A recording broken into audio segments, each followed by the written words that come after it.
Ireland, baby, we did it! Yeah! Start spreading the news.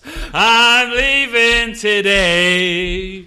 Welcome along to Obviously Fight Talk, episode 42. This is the UFC 205 special.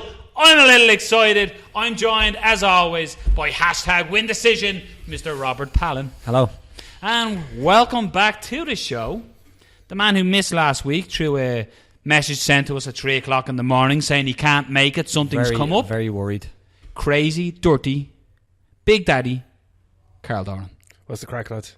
So, Carl, why couldn't you make it last Sunday? What was this urgent thing that you didn't tell us for 4 days? Oh, he sent a preemptive hangover message. 3 o'clock in the morning, I can't make it tomorrow, something's come up. It's called a fucking hangover. Had us worried sick. Yep. So let's get our sponsors, our good sponsors. We have MMAmix.com for all your MMA needs, be it UFC, Bellator, whatever you want. Check them out. They're obviously good.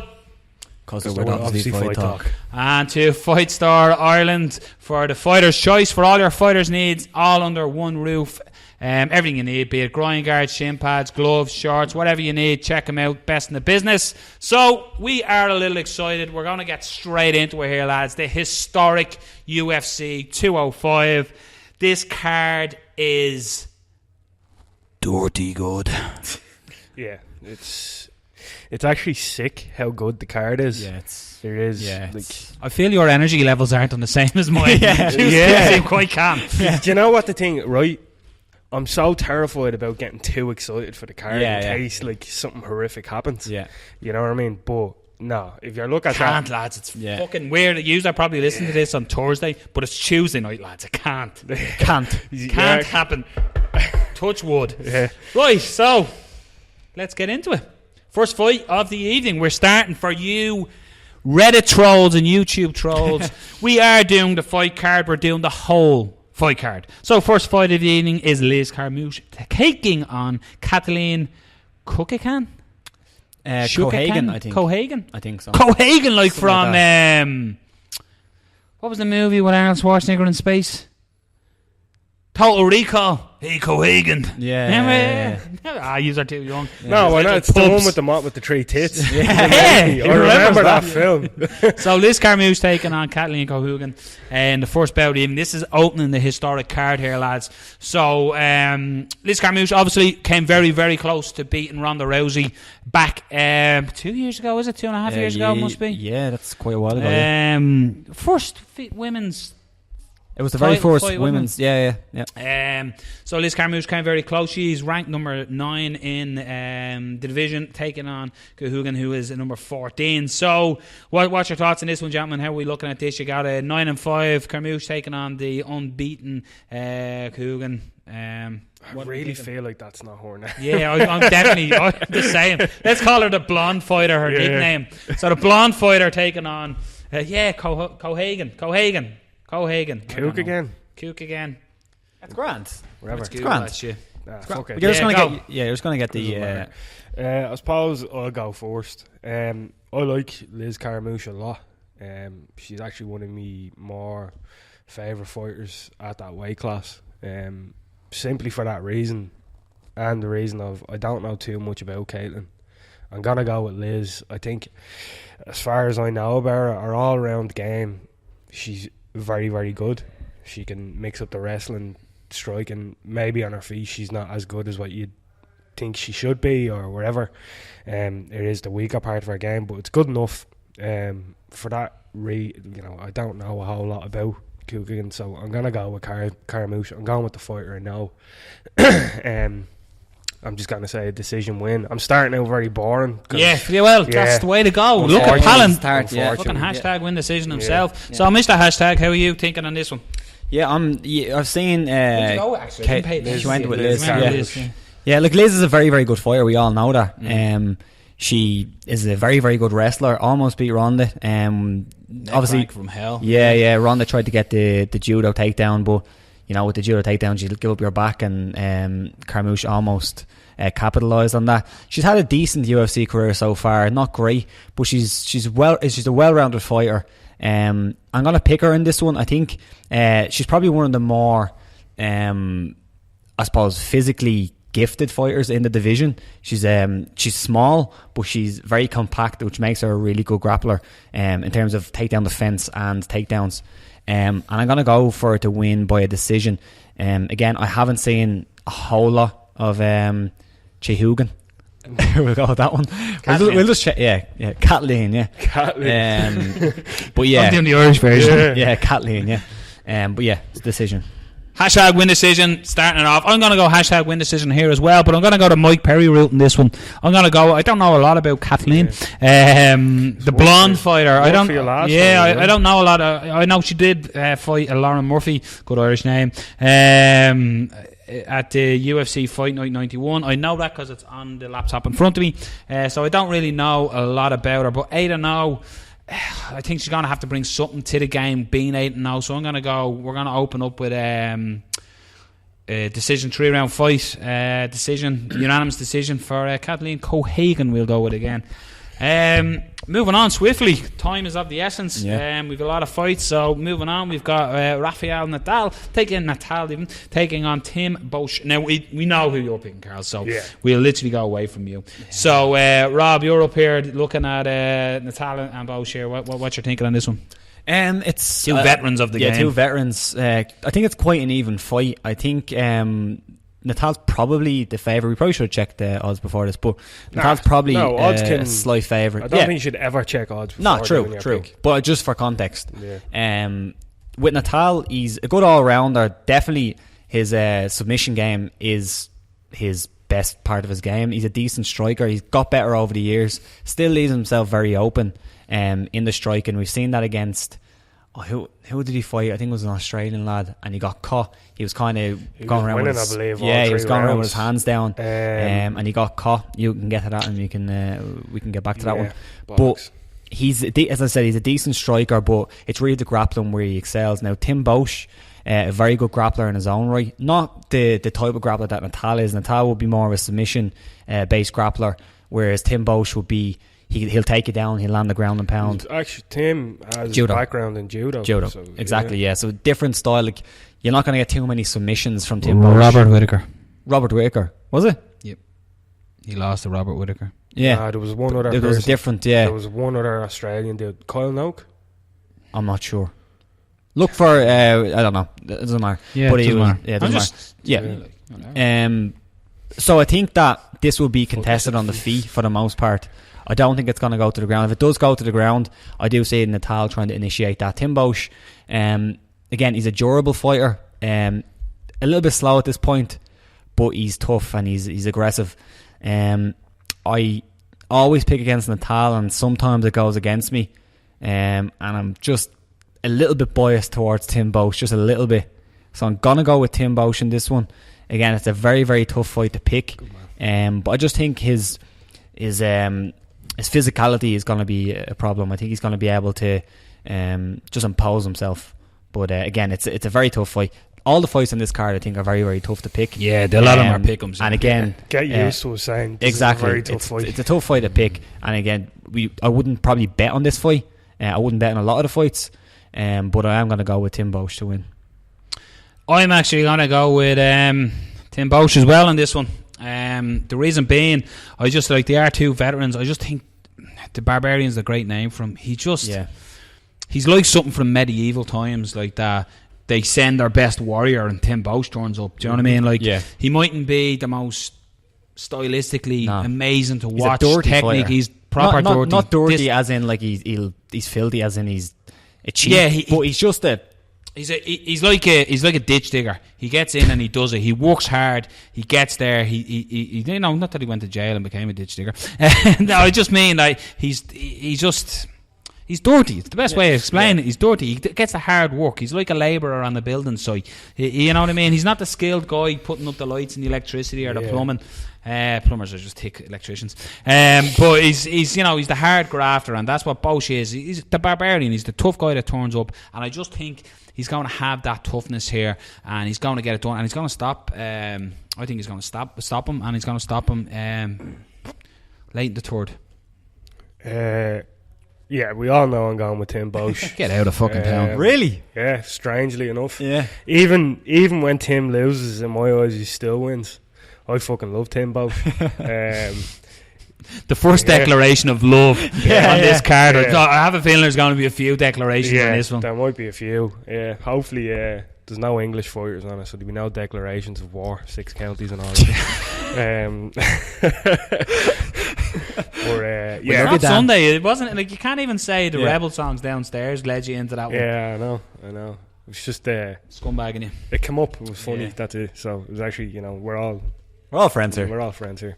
But seriously, United Ireland. I'm going Tim Boetsch, and I'm gonna go Tim Boetsch to win by smashing in the skulls of his enemy and drinking from their skull caps. So yeah, same sort of idea as me, just said a little bit more artistic. Then your early fight pass prelims. It's another cracker. You got Jim Miller taking on Thiago Pitbull Alves. I am right in saying this is Alves' first run out of 55, isn't it? You're right, yeah. I am right. Nice one. So I believe it's actually up to me here on this one. It is. I always liked Thiago Alves. I've said this before. There's a reason I have a Japanese dragon tattoo on my right arm. It's because I like Thiago Alves' one. I thought you were going to say because you're a douchebag. Says the man with a fuck. What's that in your arm? What's that? That's a gargoyle, and gargoyle. That's a gun there. So who says gargoyle without fucking having mouthwash in their fucking mouth? I have none. Yeah, you faggot. Yeah, what sort of individual are you having no tattoos? Yeah. Such a gay man. Yeah, so I'm a big Thiago Alves fan. I'm just interested to see how he gets on at 55, the first cut, and not that he's being thrown to the lions here, but Jim Miller is an absolute veteran at 55. Came off. I'm right in saying Jim Miller. Jim Miller does this? He was on 100. He was on 200, he was on 202, and now he's on 205. He's on all the historic cards. Yeah, he turns up for all the big cards. That's actually a serious... As much as we say Conor That's a pub quiz question. Yeah, as much as we say Conor has had so much, impact on those big cards and like how much he's made the UFC, it is weird that Jim Miller has been on all those cards as well. Sure, and he's coming off, obviously, an absolute instant classic again, the victory over Joe Lozon. Before that, he'd beat Takamori Gomi, and he was on a sort of a 2-fight slide before that, but he just seems to got back in that purple patch again. So for me, this fight, it's I hate picking against Jim Miller because I like him, but I just think Alves at 55 potentially is fucking dynamite. If his power comes down, I think he can get it done, and I'm gonna go Thiago Alves, and I'm highlight reel. This is going to be a great card. I'm going to go first round knockout Thiago Alves. Very nice. Yeah, I just like Alves. Like, I'm a big fan of his. I like Jim Miller too, but Alves, was an injury that forced him out for a long time? Yeah, he had a heart or brain operation you need to get. I can't remember exactly what it was, but it was definitely something serious. I think it was something to do with his brain. It was brain or heart. One of those. Brain or heart. It was important. It was important. Yeah, it was important. But no, I've always liked Alves, and he was just off for a long time, and he came back then, and he ran into Carlos Condit. Carlos Condit was just phenomenal in that fight. Different level. So now he's taking on Jim Miller, and I'm just going to go with Alves in that one. Yeah, Alves dropping down to 155. Obviously, he has high hopes of getting a shuttle top. Did you never see that? No, what's a shuttle you never seen Thiago Alves. It was before his fight with George. I thought you made a bollocks. It was before his fight with George. His post-fight interview, and he was like, "I've beaten everybody in the division. I want my shuttle top." Awesome. Where was I? Yeah, awesome. Gas, you were looking at his dragon tattoo. I should have stalled a stop to what I was about to say. Alves at a new division. I'm wondering how well this cut's going to be for him, because Alves is a huge one. Yeah, now, that's my concern. Yeah, he's not tall. He's fucking wide. Like, he carries a lot of muscle. I'm interested to see how his cut goes. But if the Thiago Alves of old turns up, Jesus Christ, it could be a long night for Jim Miller. Thiago Alves, and we've seen it in some of his previous fights, he's still throwing the leg kick with fucking venom. And I think Jim on the feet, he's a very competent boxer, but that really is it. He's competent, you know what I mean? In the striking department, Thiago definitely has the advantage there. His Muay Thai, when he implements it, is nasty, but I would, I'm sure his own corner said it to him. I would recommend not really getting into clinch range with Jim, just to avoid going to the ground. Thiago's takedown defense is pretty good anyway, but don't get into a wild fight with Jim Miller. Jim, it's not that he's a brawler, but he can definitely dwell in chaos when he wants to. Yeah. So I'm gonna go with an experimental Thiago Alves in this fight. It's a bit of a risk, but I hope that he does get the win. As much as I love Jim, I'd just like to see Thiago basically go on and do very well at lightweight. He could do fantastic there. So yeah, I'd like to see Thiago Alves get the win. So I'm going to go with, and I'm going to say Thiago Alves, new weight class. I'll say it will be a decision. Ooh. Just very experimental. Think it's be explosive and heavy hitting. I was leaning towards Jim Miller. I'm still going with Jim Miller, but I think he makes some good points. I do think that with the new weight class, I always, especially with somebody that big and who has stayed at that weight class for so long, I always question what they're going to look like, and I don't like picking them moving down a weight class the first time. I'm not sure. I'm sure he had a test cut. I'm sure they've worked all this out, but Alves hasn't fought that much in the last couple of years. As you said, he's been out for a while. He's had a couple of fights, and one thing I will say about Alves is his striking is great. It's very, very good, but he can get a little bit predictable, and we've seen that against a couple of fighters where he will continue to throw the leg kicks, but at times they can get caught. He's still very, very quick, and I think if Jim Miller doesn't get it up against the cage, doesn't get the clinch, it could be a long night for him, especially with those leg kicks. He could be hobbling around the cage, and it could be even a finish for Alves, but I'm just relying on Jim Miller being able to make it again, similar to why I'm picking Tim Boetsch. Just make it a tough fight for Alves, get him up against the cage, make him work, put all that weight on him, test his weight cut, test his cardio, and grind out a decision, of course. So I'm going to go with a decision for Jim Miller. Fucking right, Jer. Yeah. So we then move on to the BT and the UFC Fight Pass for you UK and Irish listeners. For you people in North Korea, we're not too sure. So we got Vicente Luque versus, remember the name, Belal Mohammed. He needs to change that. Mohammed's a well-known name across the world, for fuck's sake. How many Muslims are there? Could be sarcasm, like. Yeah, stupid.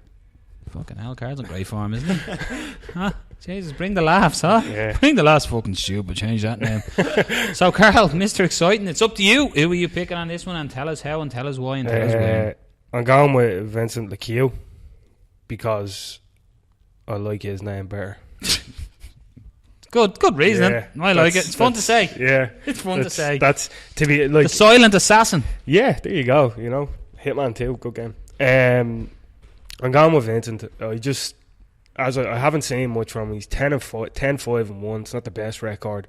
And Belal Mohammed, we know he is that pressure fighter. We seen in his last fight, I believe it was, where he really pushed his opponent up against the cage and really tried to get the takedowns. He is that sort of fighter.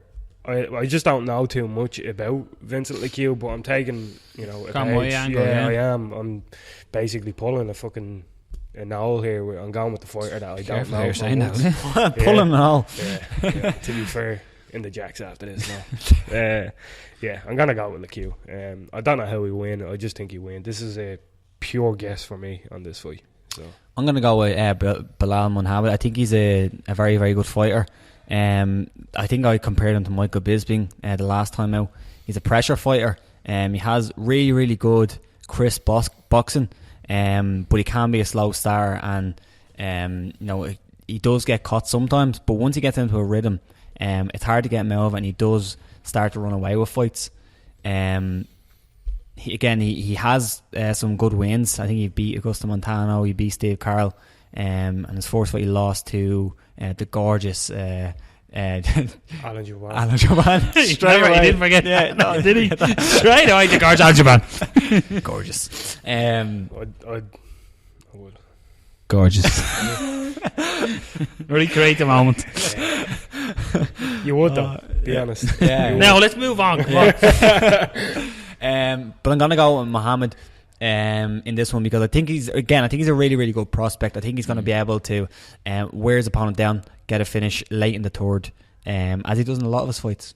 Yeah, that's very true. I'm gonna jump on the same boat. I'm going to go with Belal Muhammad here in this one. Now, in saying that, Vincent Luque was on season 21 of, I think that was the top team against Black Zillions, wasn't it?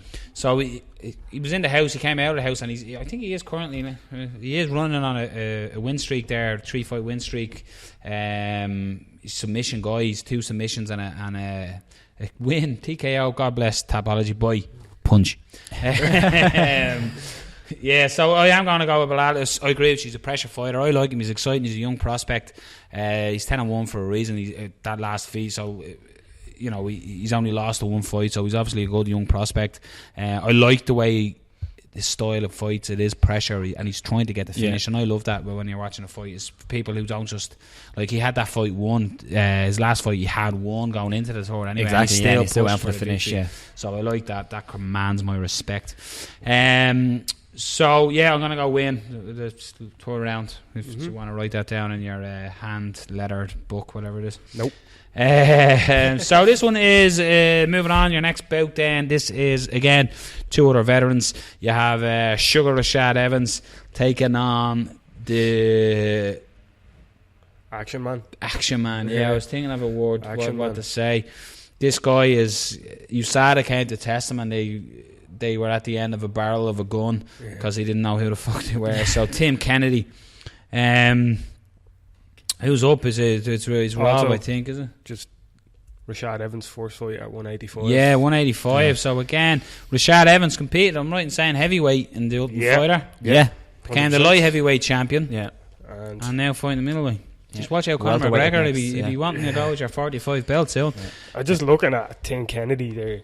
That picture, Jesus, the physique on him is ridiculous. Yeah, he's crazy huge, looking. Yeah, he's crazy looking. I'll go first. Tim Kennedy's been out for a good while now.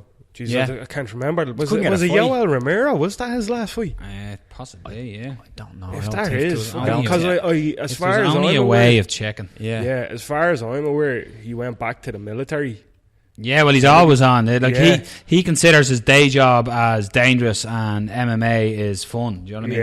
That's his hobby. Yeah, fair enough then. He's off killing terrorists. Yeah, that's what he says. I kill terrorists. Yeah, you're dead right. His last fight was Yoel Romero. Jesus, that's a long time ago. Which was that's about 2 years ago now. Yeah, it was September of 2014. If memory serves me right, I think it was the 27th of September 2014. Yeah. What a weird fight, too. UFC 178. That's only, I'm not too sure. I'll check that. Yeah, it is actually. So that was a long time ago. The whole Yoel not getting off his stool. Stillgate. Yeah, Stillgate. Stillgate. Fucking hell. Jesus, that's a long time ago. When was the last time Rashad fought though? Rashad only got knocked the fuck out a couple of months ago.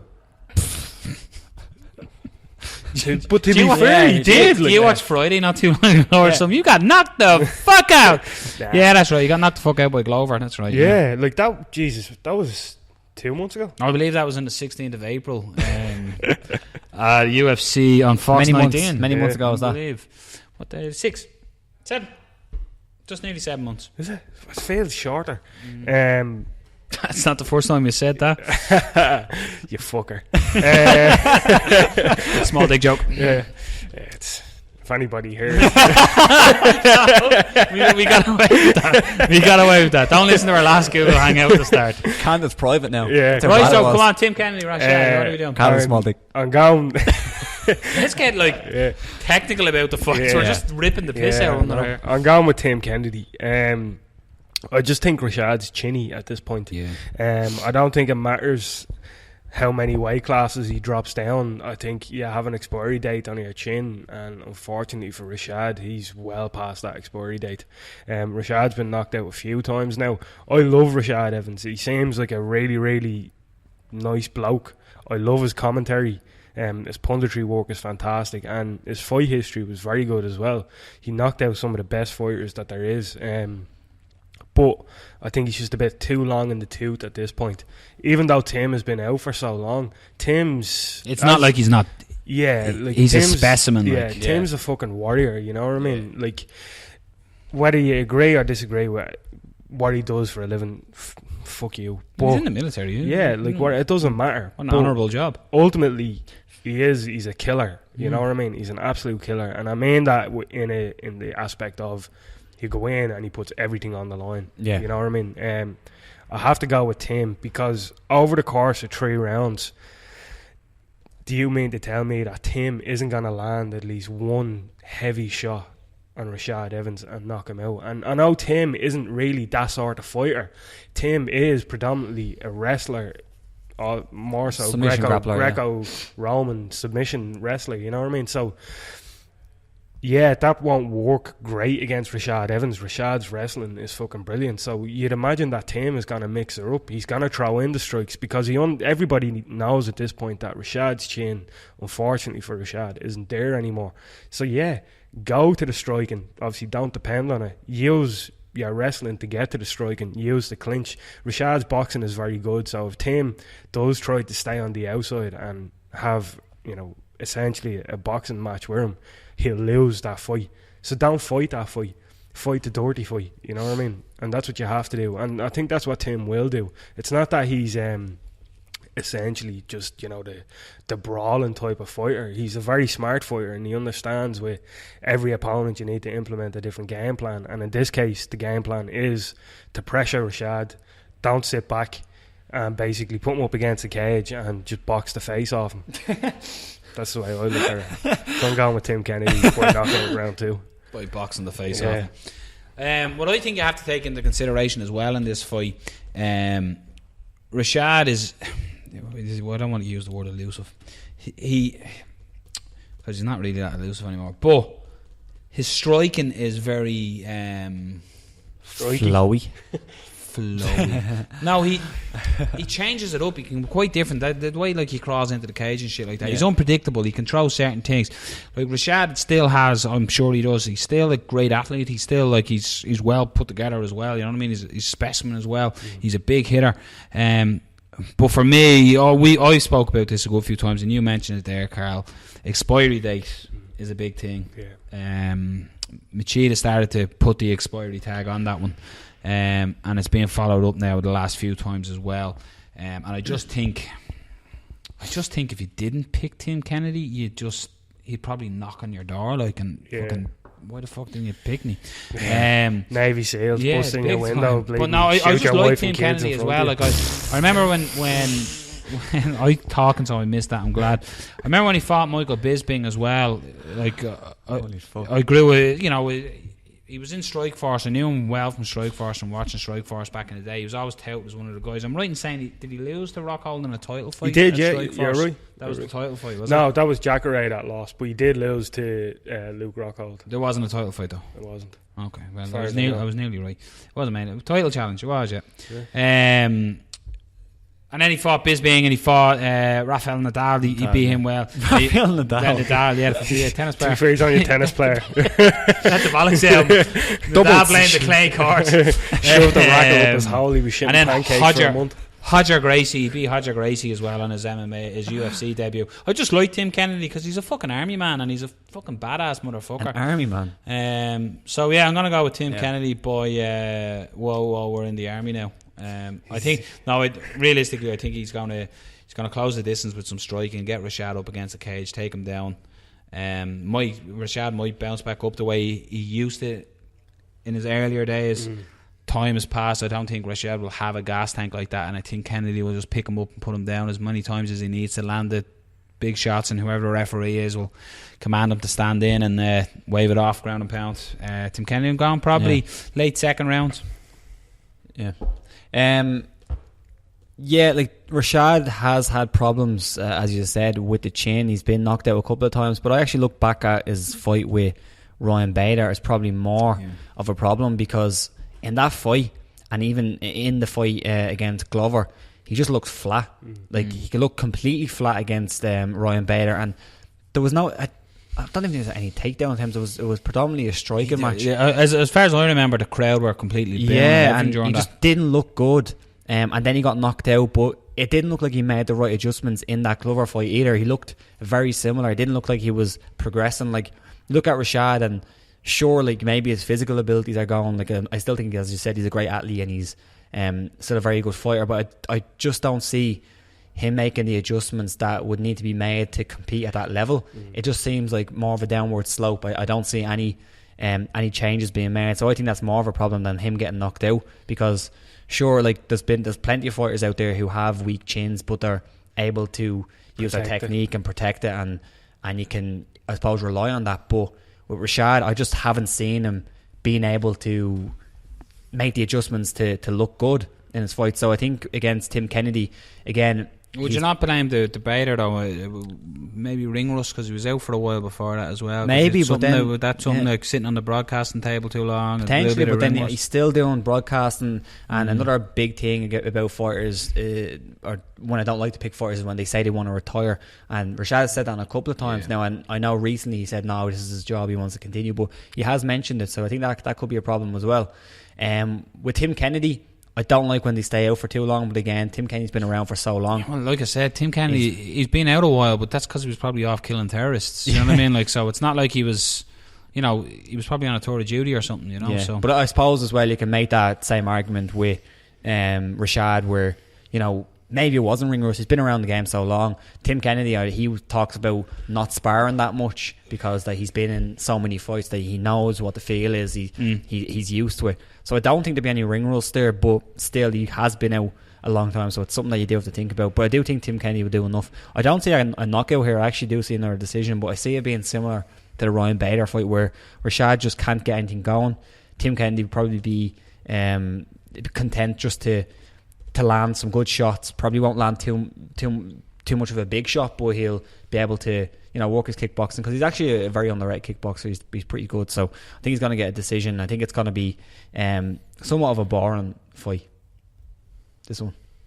He's a fucking great man at selling fights. This is going to be this is it. So what you're saying is, if you need to go to the jacks or stick the kettle on or get a hot water, this is the fight. Still fair, I said the fight before that I'm picking him because he has a better name. Yeah, that's true. Yeah. Now this is your next bout evening, and please remember, this is still only the Fight Pass prelims here. Yeah. So you have Khabib Nurmagomedov. Yeah. All right. Sure. Against Michael Johnson. That was it. When I say fast, it doesn't work.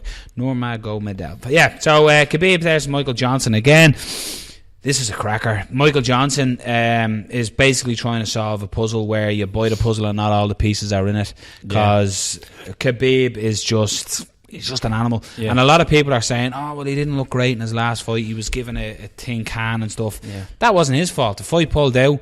Nobody would take the fight. He didn't look great? Yeah, he didn't look... No, as in with the guy he was fighting. Phrase that a little bit wrong. Sorry. He didn't fight a level of competition. I nearly fucking jumped out of your throat. I was like, but what? The level of competition was brought into it, and that's why everyone sort of... So, for me, you can only beat what's in front of you, and he done it impressively. Yeah. Just a reminder, Dan picked the other guy. Yeah, of course he fucking did. Helen was away that weekend. Daniel Hodger was his name. Hodger. But Michael Johnson here, there was a lot of hype, and rightly so. Michael Johnson was on a bit of a tear.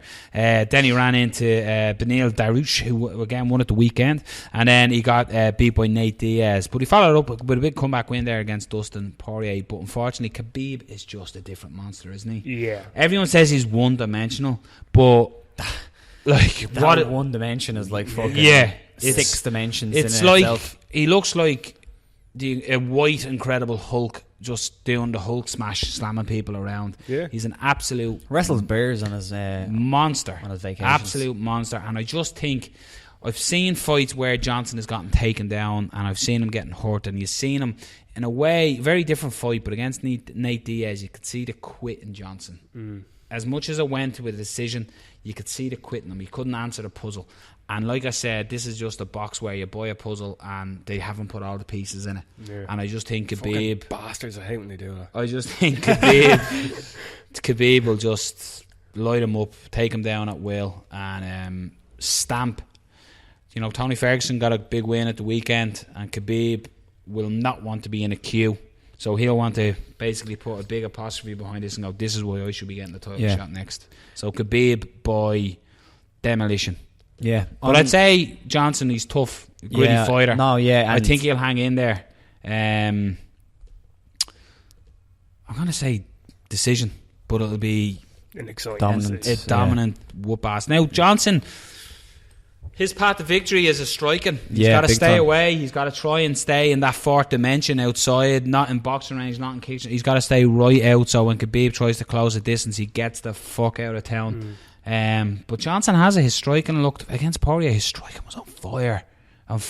So that's why he's got to depend on that. He's got to move. But again, these are things we all know, and like we'll speak later with somebody. Yeah, you can reveal it. You know these, Robin Black will be on later on breaking down the Fight Network's Robin Black. These are things we know. These are things Michael Johnson knows.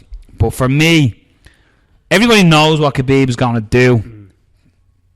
Best of luck stopping it. Pretty much. That's it. Yeah, that's it. You know what I mean? It's the Trapattoni effect. Yeah. As much as Trapattoni wasn't successful at Ireland, it was very much this is how we play. Yeah. Come and try break us down. He'd pick his team fucking a week in advance. It's like, this is what we're going to do. You can try to stop it. This is, Yeah, exactly. Yeah. So, and that's Khabib all over. Like, I said it before, it was like they call him the Eagle. Why do they call him the Eagle? Because when you get to hold them, motherfuckers, they go flying. You know what I mean? Like, Khabib's Sambo wrestling is by far the best in UFC. It's just by far, he's on a different level altogether. Anybody that's come up against him, what's that? No, I'm just letting you. Yeah, that's good. Anybody that's come up against Khabib, it is pretty much what the fuck am I doing? I have to try stop this animal, like stud fucking wrestler, like you know what I mean?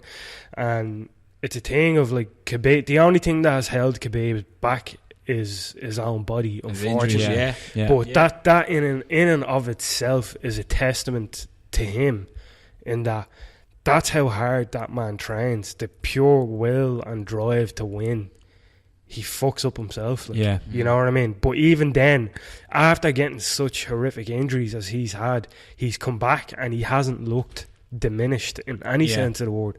Well, you can say that Daryl Horcher wasn't the best opponent, but even so, Khabib went in and said, no, he's not the best opponent.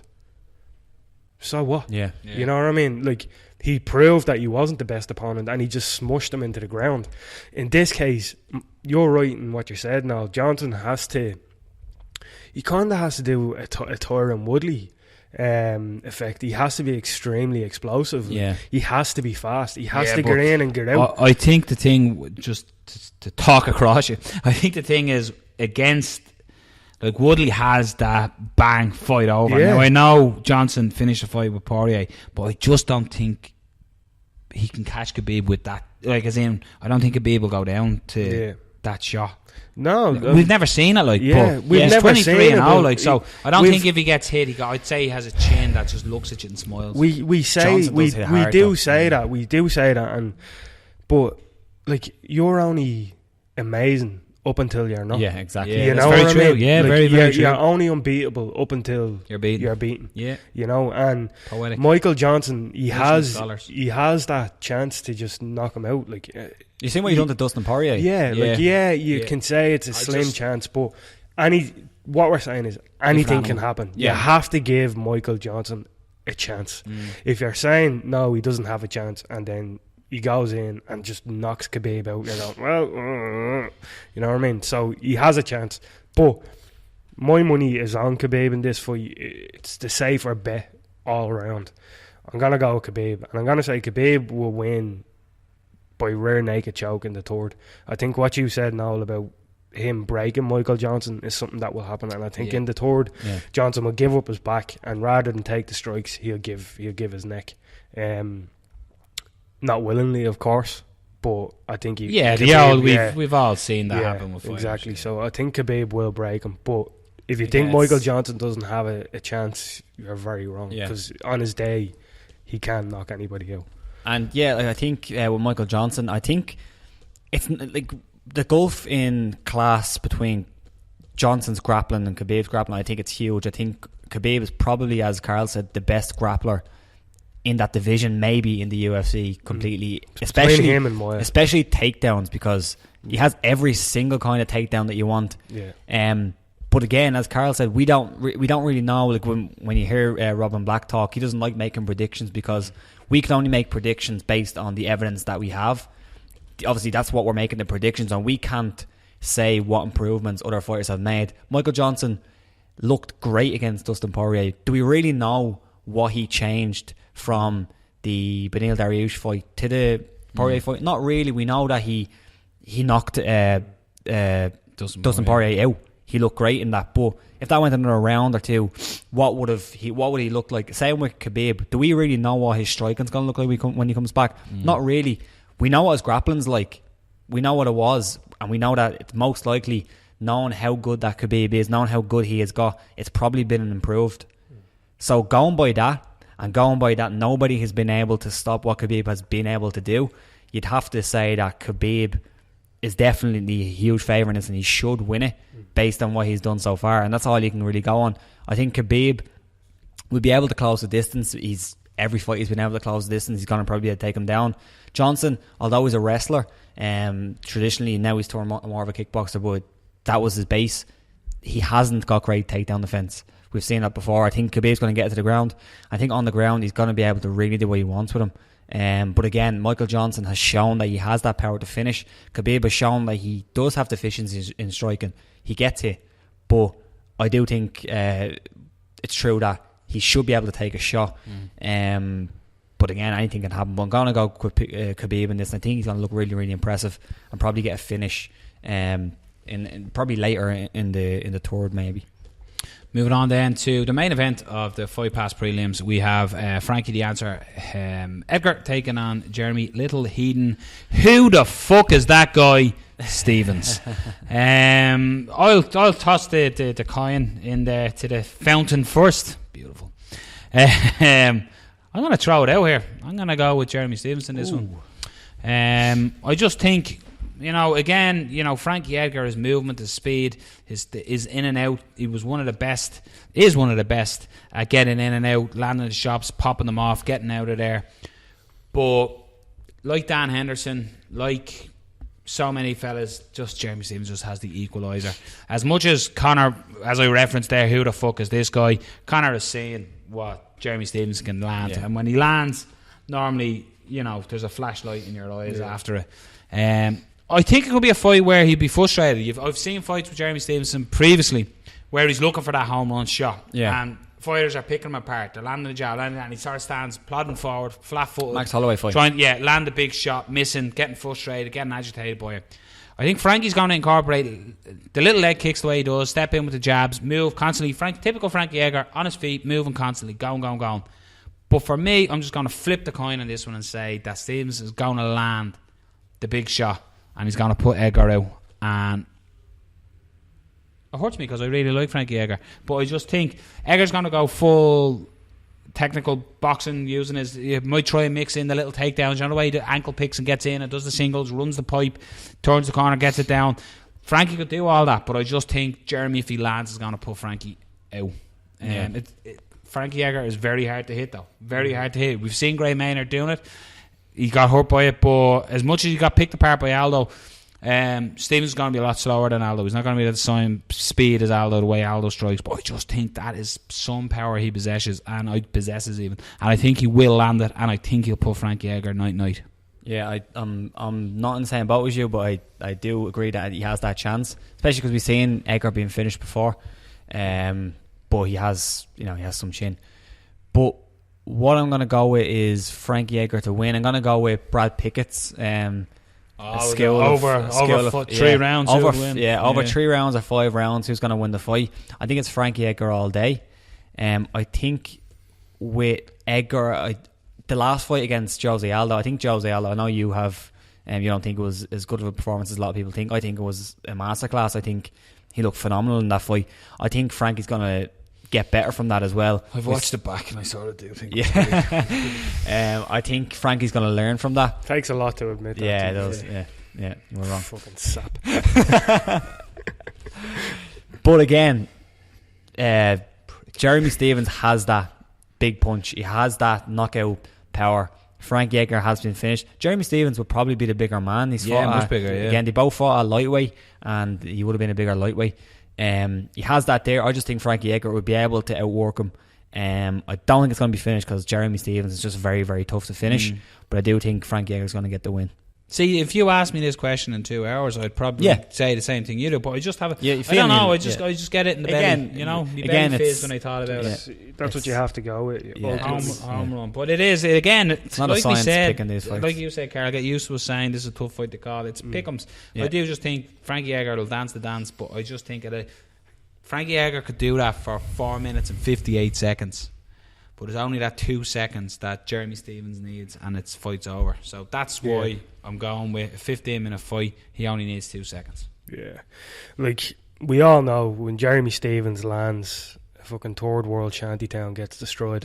So, you know, it's a very, very dangerous fight. But I have to go with my head here, and I just think Frankie possesses too much movement elusiveness and general boxing know-how for Stephens. If you were to put Stephens kind of fought this fight against Max Holloway, and it didn't turn out well for him. And even then, but do you honestly think he hasn't made adjustments since then to counteract that? Yeah, of course he has. But also so has Edgar. You know what I mean? I just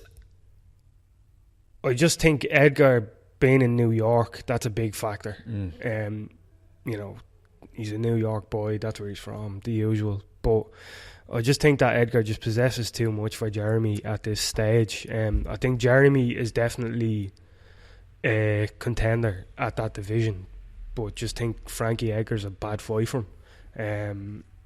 I just don't see Edgar being in front of him. It was like what Edgar done with Chad Mendes. You know, when they fought, Edgar knocked him out, I believe. You know what I mean? So it's similar in that Chad. I think Mendes took that too quick after getting put away with Conor. Yeah. He was a bit chinny. Yeah. But I think Edgar has fought similar fighters, not exactly the same, but the likes of the Maynards of the world and so I think it's a style of fight he's seen, and he's, you know, somewhat used to. Of course, there are going to be little tweaks in there from Stephens, but I just think Edgar all round is just a better fighter. So I have to go with Frankie in this fight. And I'm going to say it's going to be a decision, because I don't see Frankie finishing Stephens. I'm going to go with Edgar decision. Nice. Okay, so that's then you're off Facebook or Fight Pass or BT Sport or your illegal stream. You got to look for the new channel. So you're on the main card now of UFC 205.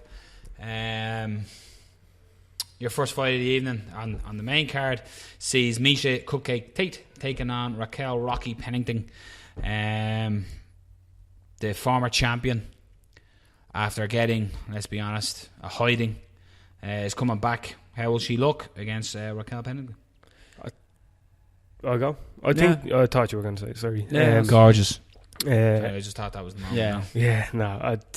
Miesha is a very, very good fighter. She's very driven, but so is Raquel Pennington. I think this is very much two fighters that are very similar in each other. They complement each other's styles, you know, pretty much down to a T.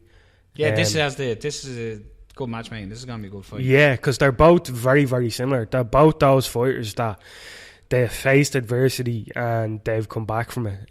Miesha, her whole career has pretty much been in wars. Yeah. If she's not dominating a fight, she's either barely losing the fight and scraping by, or she, you know, unfortunately loses for her. But I like Raquel Pennington in this fight. I'm a Rocky fan, to be honest with you. I just like that, you know, she's a badass motherfucker. You know what I mean? I just like that she go in and she'll just fight bitches and try to take their head off. Bulldog choke. Yeah, you know what I mean? Like, that bulldog choke pretty much defines Raquel Pennington. Yeah. It shows you the type of fighter she is. Last round, a couple of seconds left. Yeah, and she's literally that type of fighter. Yeah. She'd get a hold of your head and just try to squeeze it like a pimple. Yeah. You know what I mean?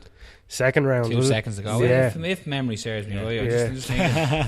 But I'm going to go with Raquel Pennington. I just think Miesha, in her last fight, she had an absolutely devastating knockout. And I think Raquel now, at this point, she's trying to really put a statement on that division and get her shuttle to.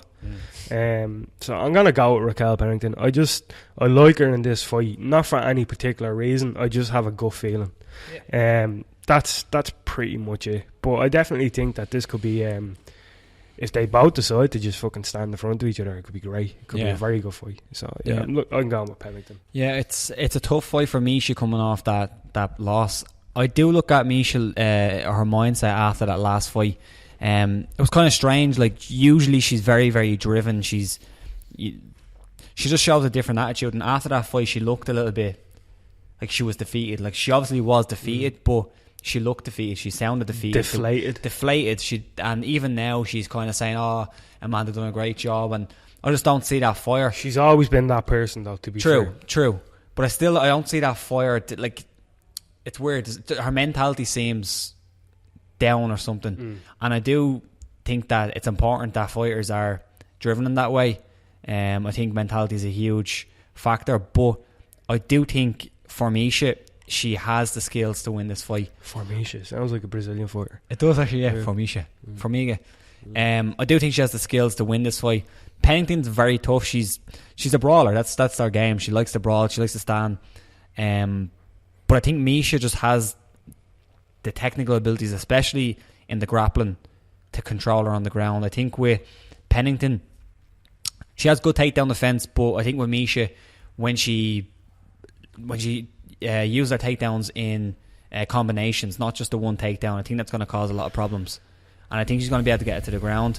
I think she's going to be able to control her on the ground, and she'd probably be able to get a submission. Again, if it stays on the feet, I'd fancy Pennington, because Pennington is very, very tough there. You're not going to finish her, really. Miesha, as we say, she can be finished, especially early. But I do think that Miesha's going to be able to control her, and she's going to be able to get to the ground. So I'm going to go with Miesha Tate to win by like a rear naked choke in the second round.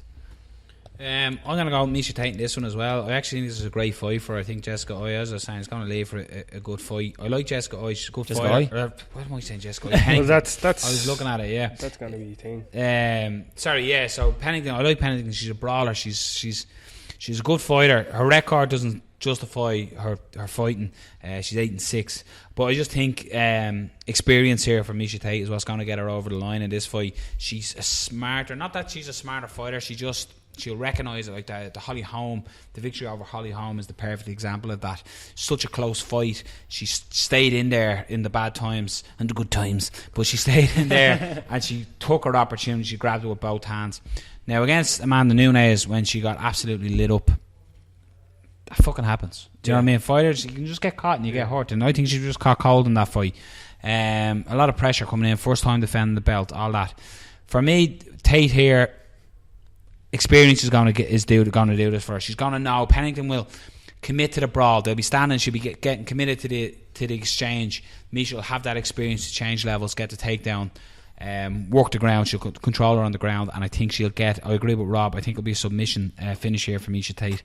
But I'll put it a third round. But Raquel Pennington, great opportunity for her. This is a big name. Raquel, I can see her winning this fight, as you said, Rob, standing on the feet. Won't harp and repeat what you just said. But there's many ways Raquel Pennington can win this, but I just think Miesha's experience, it's in New York. It's such a big card that I don't think any fighter on this card you're going to have to worry about being driven. So I'm going to go Miesha Tate, third round stoppage. Okay. Your next fight of the evening, originally slated, wasn't he? Donald Cowboy Cerrone as one of the main events, wasn't he? When it was against it was one of the early fights that was announced, and everybody got all excited. Fortunately, Robbie Lawler fell away and got injured, and Kelvin Gastelum has taken the mantle to take on Donald Cowboy Cerrone. So I'll be going first in this one, gents, because I was allowed you to think. Do you know what? If I was to pick, I'd say this is a good fight for Gastelum. He's the type of fighter. His striking has looked really good on point. His wrestling is good. He knows how to mix it up. He knows how to take it down. He does all these things, but he's fighting Cowboy Cerrone. I've learned my lesson. I've picked against Donald once, and I learned strong. Won't do it again. At 170, Cowboy has looked fantastic. He just looks fit. His striking, his speed, his power, even his wrestling, the takedowns and stuff. Gastelum has a problem with his gas tank sometimes. You can see him fade. He gets a little sloppy, and I think that's where Donald will read between the lines, pick between the lines. He'll go to the body with them sort of straight knees that he was landing. Who was his knees he was landing? Story, yeah. He'll go that route, and I just think Cowboy is going to look sensational here, and he's going to literally at 170 he's going to be going. So how am I looking in the title shot? and I honestly think a big statement here by Cowboy puts him there.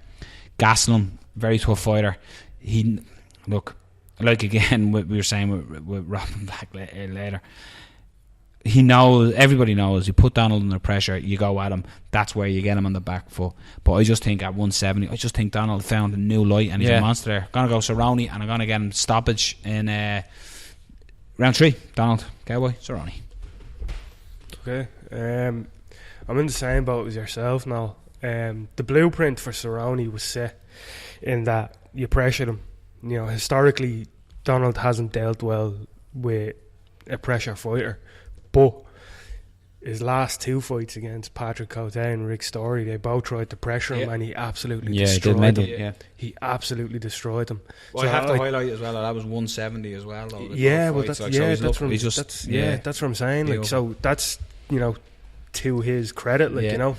I think whatever happened with Cerrone going to 170 and dealing with these pressure fighters, something switched. Yeah, and he's changed. He's not the same fighter that he was.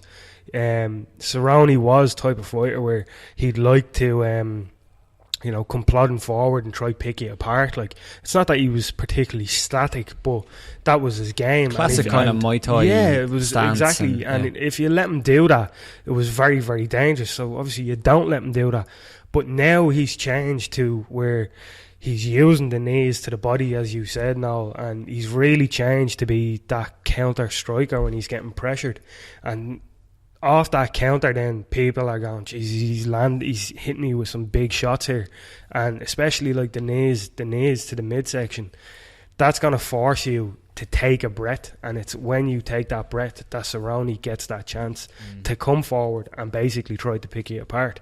And I think what you've highlighted with Gastelum's gas tank, it's not great, you know what I mean? So I think if Cerrone can avoid being put up against the cage, because that's the difference. If he is put up against the cage, that's where it's dangerous. The knees that he's landed haven't really been up against the cage. It's been more so in the centre of the octagon as they're coming in to try get that initial pressure. So that's where he needs to land those strikes and just don't go up against the cage. If he is there, obviously get the overhooks, underhooks and get away, whatever you need to do. So yeah, I'm going to go with Cerrone, and I'm going to say it's going to be a decision again, because Gastelum, he's hard to finish. He's a hard fighter to finish, but I think it'd be a decision for Cerrone, and I wouldn't be surprised if he won at least all 3 rounds. He'll definitely win the 2. It's just that fourth round. 2 and 3. Yeah, it's just that fourth round is going to be a bit hard with Gastelum on a full gas tank. But yeah, Cerrone decision for himself. Yeah, I'm with Cerrone as well. I think a lot of people talk about Gastelum. He was considered, and I still think somewhat he's considered a pretty good prospect in the division. I think he has some work to do, but I think that every time you see him, he does show something different.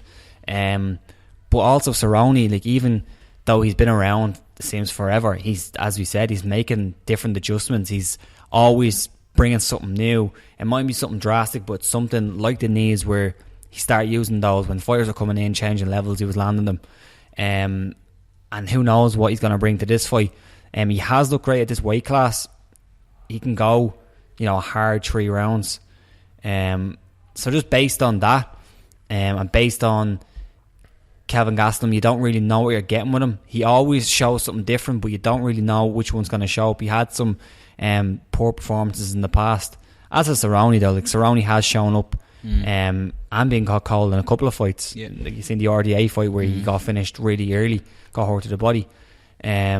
So I'm going with Cerrone, but I wouldn't be that surprised if Kelvin Gastelum got this done. We did actually talk about this before when initially it was Robbie Lawler. We said that, not that Robbie Lawler's an easier fight than Gastelum, but just it's you know what you're getting with Robbie Lawler.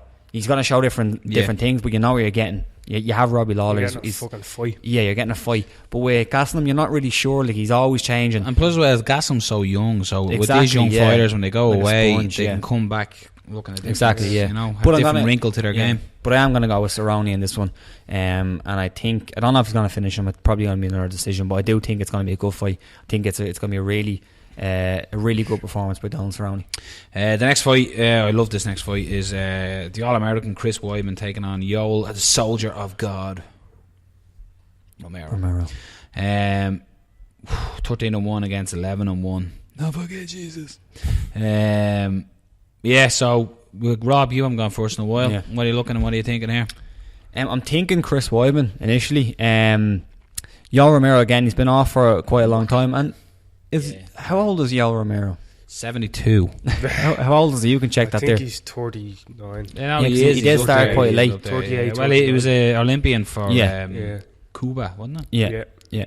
Well, Yoel, he's a similar fighter to Woodley in terms of the explosiveness. Even at his age, like he's started quite late in MMA, but he shows that explosiveness and he just covers distance very, very quickly. 39. 39. Good show. Yeah, good show. So the time is ticking for him. He'll want to get that title shot as soon as possible. What though? Like you look at Yoel Romero and when you look at Yoel Romero, you don't think. No. Time is ticking. No, you don't. But, he is getting into, like, just physically. Yeah. You do. You start losing it. He is like... he's a specimen. He's literally like a truck, a tank, a fucking armoured vehicle. He's something. He's huge. It's just a specimen. And when you look at the fight, like Weidman is, like I said, 13-1 versus 11-1. It's such a good fight. You know what Yoel Romero's going to try to do. You know how he fights. You've seen how he does it. His thing as well, like Gastelum, and we talked about it earlier briefly as well. Yeah, Stoolgate. Yeah, them muscles need oxygen. Yeah. So I interrupted you. So that's why I'm fat. Because I don't like using up too much oxygen. Don't like oxygen. Thinking of the trees. I'm allergic to it. Thinking of the trees. And Weidman, he seamlessly jumps back into Weidman. What a pro. Yeah. And Weidman, no wonder he's had a couple of I wouldn't even say bad performances, but he was winning the Raquel fight. And then he tried the Chaelson and spin. Yeah. But with Weidman, I think he's going to have a lot of change. He's going to make a lot of adjustments in this one. And I do think that with Romero, you have a guy who's been off for quite a long time. Later in his career, I suppose, like it's still early in his MMA career because he hasn't been around that long.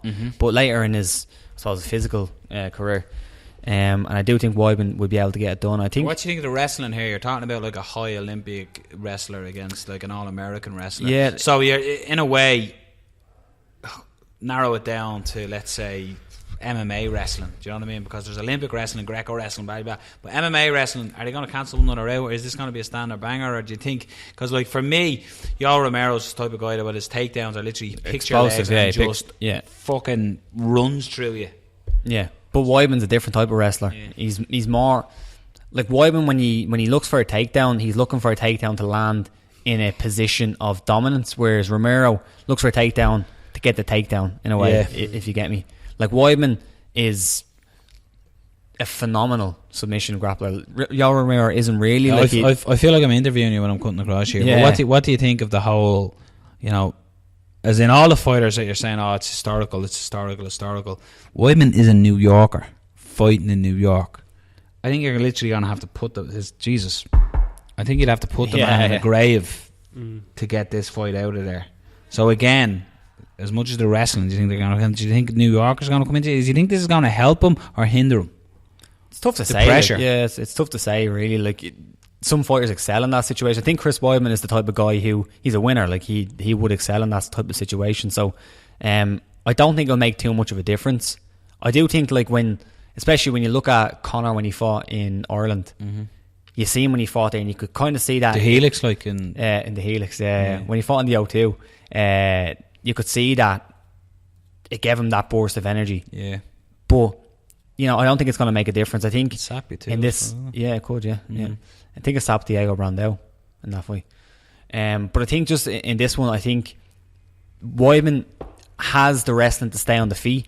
I think Romero, he's not like he's a good striker, but he's not the type of striker who's going to be able to outpoint you. He's going to be able to land a big shot, and that could definitely happen. You could catch him with something. But I think Chris Weidman, he's shown against Anderson Silva, showed some great technique, double up on the jab and then landed the big shot. Mark knocked Munoz out elbow. Mark Munoz elbow, like one of the most creative knockouts I've ever seen. Beautiful. So I think Weidman's going to be able to get it done here.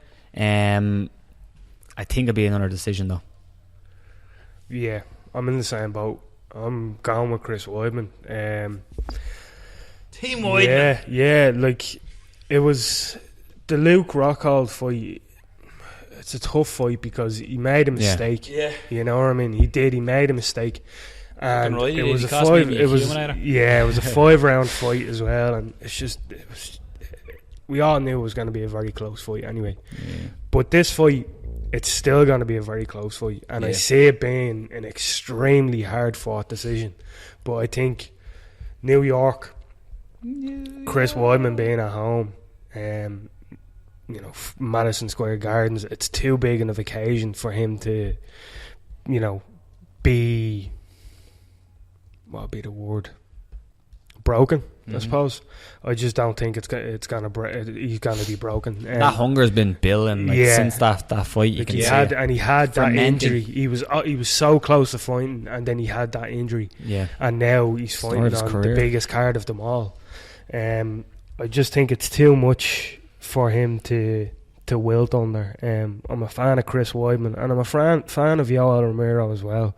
I just think Yoel does have the advantage in the wrestling, but I think mixed martial arts, Chris definitely has the advantage. It's the difference, isn't it? Chris can string everything together, whereas Yoel Romero is a power wrestler.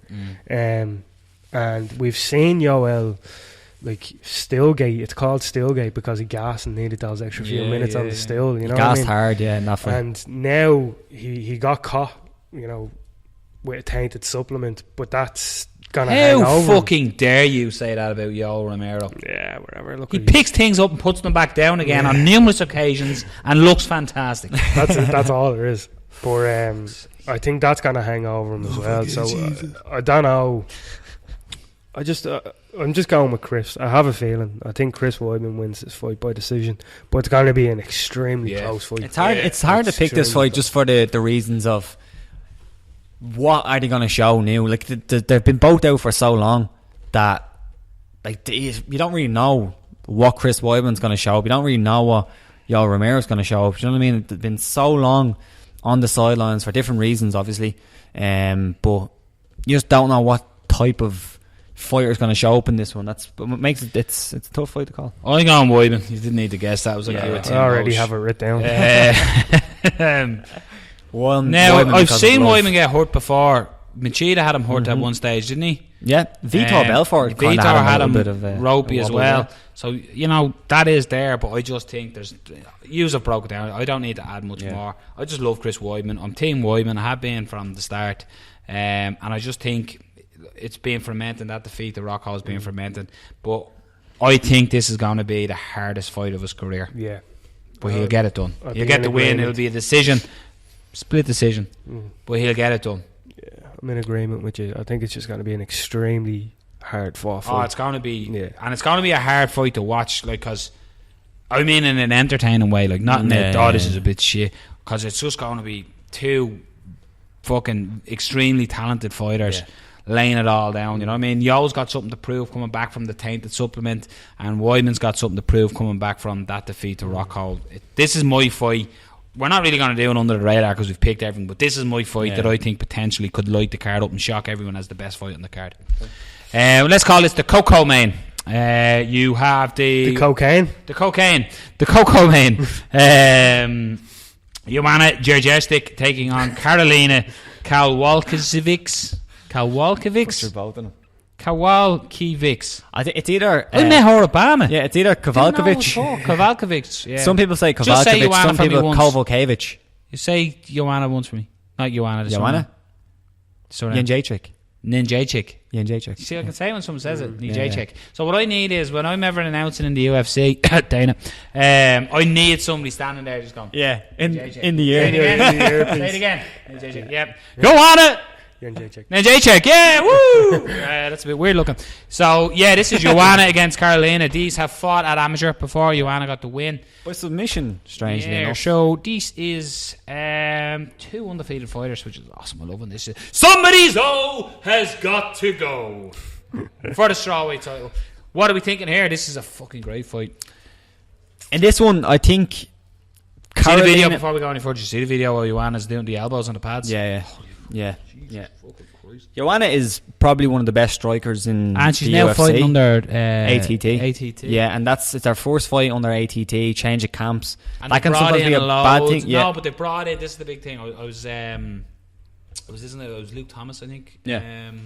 Listen to Luke Thomas, and he was saying like under Mike Brown, they brought in loads of female fighters and all. Having a fantastic camp. Now again, as you said, it can be a bad thing, but it just looks like it's a great move for it definitely looks like it's a great move. Yeah, Carolina, she's a quite a good striker. Obviously doesn't have the as good of a technique as Joanna, because not many people do.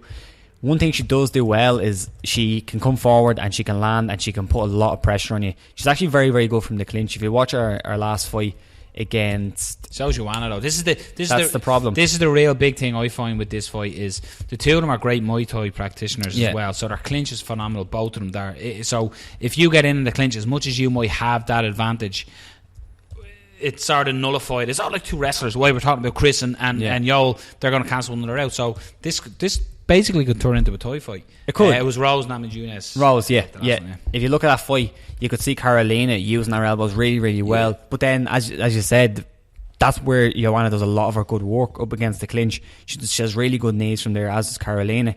One of the big things I think about Carolina it could be an advantage to her, but we haven't seen over 5 rounds her gas tank. Yeah, she can't stay in there, which we've seen it with Valerie Letourneau against Joanna, where she stayed in there.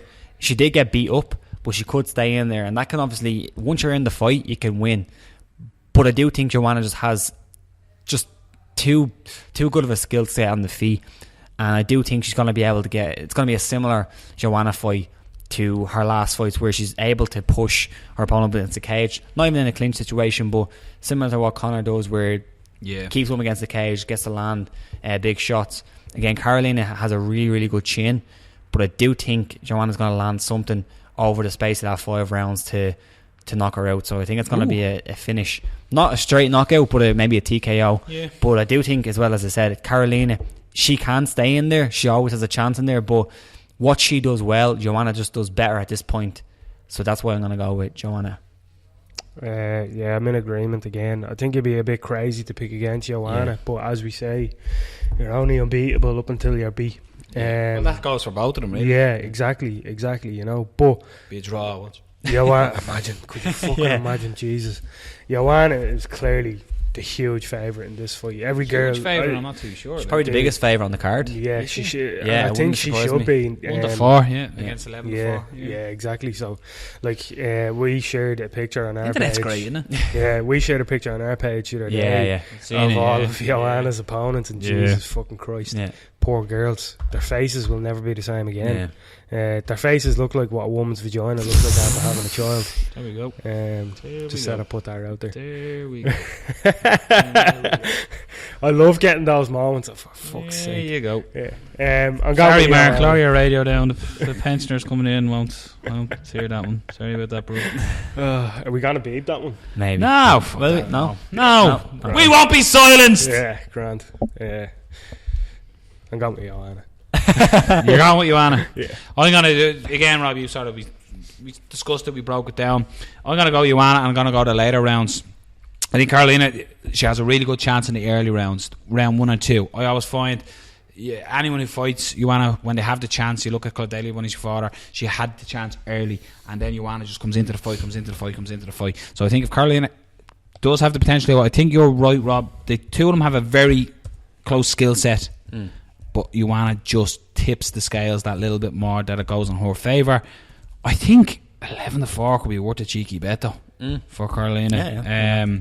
I just think she'll get in, close the distance, land shots, but get caught on the way out. And yeah, that's. It's a great. Again, this is a great fight. Has the potential to be an absolute war. Two of them don't like one another. Two of them are Polish. You know, they're animals. So two great Muay Thai practitioners. No, they're talking shit. Are they? Yeah. So that's going to bring us into the co-main and the main event. So I'm delighted to say that we will just be hitting you with a little, obviously, fight talk. And when we come back, we will be joined by the man himself, Mr. Robin Black.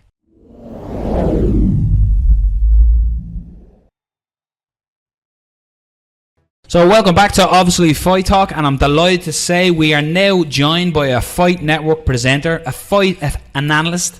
A Fight Breakdowns are a viral sensation. Alternatively, he's like an artistic sort of analysing of fights, you could almost say, the artistic way, not your stereotypical, he's going to punch him, he's going to kick him, he looks into it in depth. I'm delighted to say we are joined by the one and only Mr. Robin Black. So Robin, thank you so much for coming on to Obviously Fight Talk and having the time to talk to us. Yeah, thanks, man, and thanks for the kind words. I like what you said. I appreciate it a lot. I mean, breaking down a fight, you know, people have this bizarre idea, you know, the concept of the breakdown of a fight is something that a very small amount of us introduced only 3, 4, 5 years ago. And my view of it was that a breakdown may be technical. Where does my head slip and how does that load my hand? Where do I move my foot? How did I use a feint? What did I do at distance? That's one thing. That is an element of breaking down fights, but that's a limiting factor. And like martial arts, you don't look for limiting factors, you look for unlimiting factors. As Bruce Lee said, let the limitation be no limitation. So I've always believed the fight breakdown can be physiological, it can be psychological, it can be tactical. And lately, I've been really into the macro view of things. And I think it's partly because I think fights are being won and lost with the macro view. The micro is, where do I stand? Where do I put my hand? What do I do if he grabs this? And that has been where all of the study and all of the research and all the training in gyms across the world have been going on for the last 10 years. And then the Wonder Boy Thompsons and the Conor McGregors and the Tony Fergusons and all of these people think, you know, you guys are all in the weeds. It isn't how the shoulder roll loads this thing, where my head moves and why my pivot works this way and what should I do to make him. It isn't all of that. It is, you're trying to do one thing and using a macro view of fighting, I'm going to change that. So it doesn't matter. I don't know people, how's this takedown defense? I don't need takedown defense if you cannot grab me. So, you know, while everybody's going, oh, we got to train jiu-jitsu, we got to train striking, we got to have box this way, we've got to defend this way, and people create these bullshit like structures and descriptions. In reality, people like Kavanaugh and Wonder Boy's father and all these other people are going, wait, these are limitations you guys have accepted that you must do and you must train. I think I'll beat you by just not having you catch me. How about I do that? And it becomes this big macro view. And so the way I've migrated towards breaking down fights, taking that into account that that's what's winning fights, that's how I'm breaking them down right now. I'm a little bit bored of the micro, just like, you know, but I'll circle back to that. I'll be into the rhythm and the timing and all of these kinds of things and the technical stuff. But to me, fight breakdowns are hundreds of things. They are without limitation. So, because some people will say to me, that wasn't a fight breakdown. It's like, motherfucker, I invented fight breakdowns. How about I tell you what a fight breakdown is? But you know what I mean. It's like, I really appreciate those kind words, but you know, the big picture thing is what's happening in fighting. That's the movement. That is the strides being made in martial arts, and I want to break fights down that way. So I enjoy it. I'm glad some people like it. I'm also glad some people don't like it, because that means you're pushing some envelopes, and I like that. Yeah, but that's definitely, like, you can see, like, we even put up you know, that we had you on, we'll be throwing a few Reddit questions at you as well, and you can see the reaction. And I always find you only get a hater or someone speaking poorly about you when you're doing something right. And Rob was saying before, like, you were breaking down, you know, before it became the viral sensation that it certainly has now. Like, I know when a big fight is announced, I'm all over checking YouTube, when's the Robin Black breakdown? You know, you want to look into it for the different ways you approach it, and exactly what you're talking about. You look at all the different ways. It's almost like mixed martial arts is such an open sport that it can be won in so many ways, but yet we are almost pigeonholed in a way to break down and look at fights. And you certainly you kick down the door, you knock down the walls, and you lift the roof off with your analyst. Well, thank you. You know, a simple comparison is when we are going to train, Rafael dos Anjos or any of these guys that were the champs only 18 months ago, we trained them a very specific way. And the people that were trying to beat them were trying to beat them by being better at those very specific things. That's not what the spirit of the martial arts has ever been about. It hasn't been about figuring out how to do the same 17 things as you slightly better, or do 9.5 of them slightly better. It's been about changing the game and changing the technology.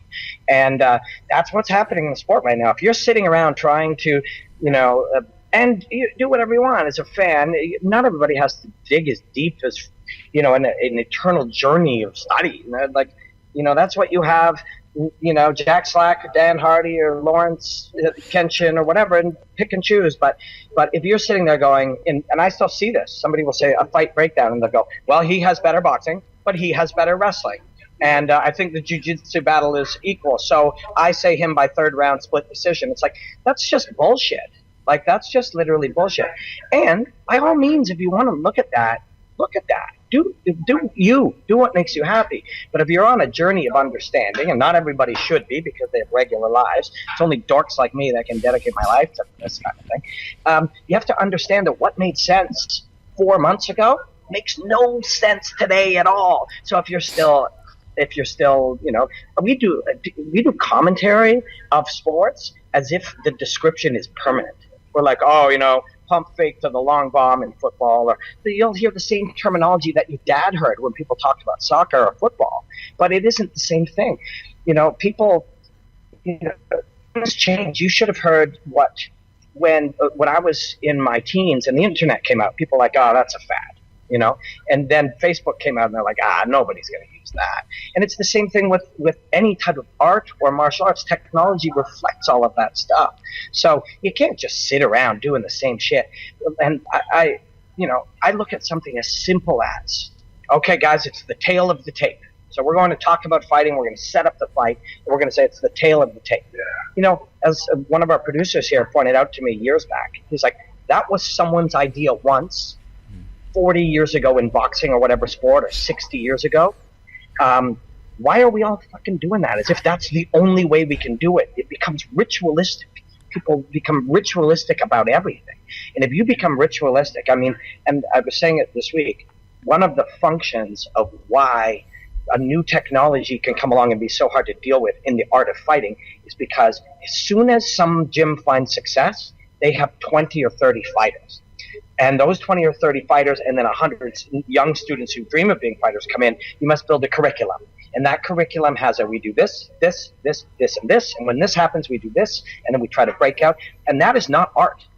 That is just learning a bunch of moves. That's being a craftsman.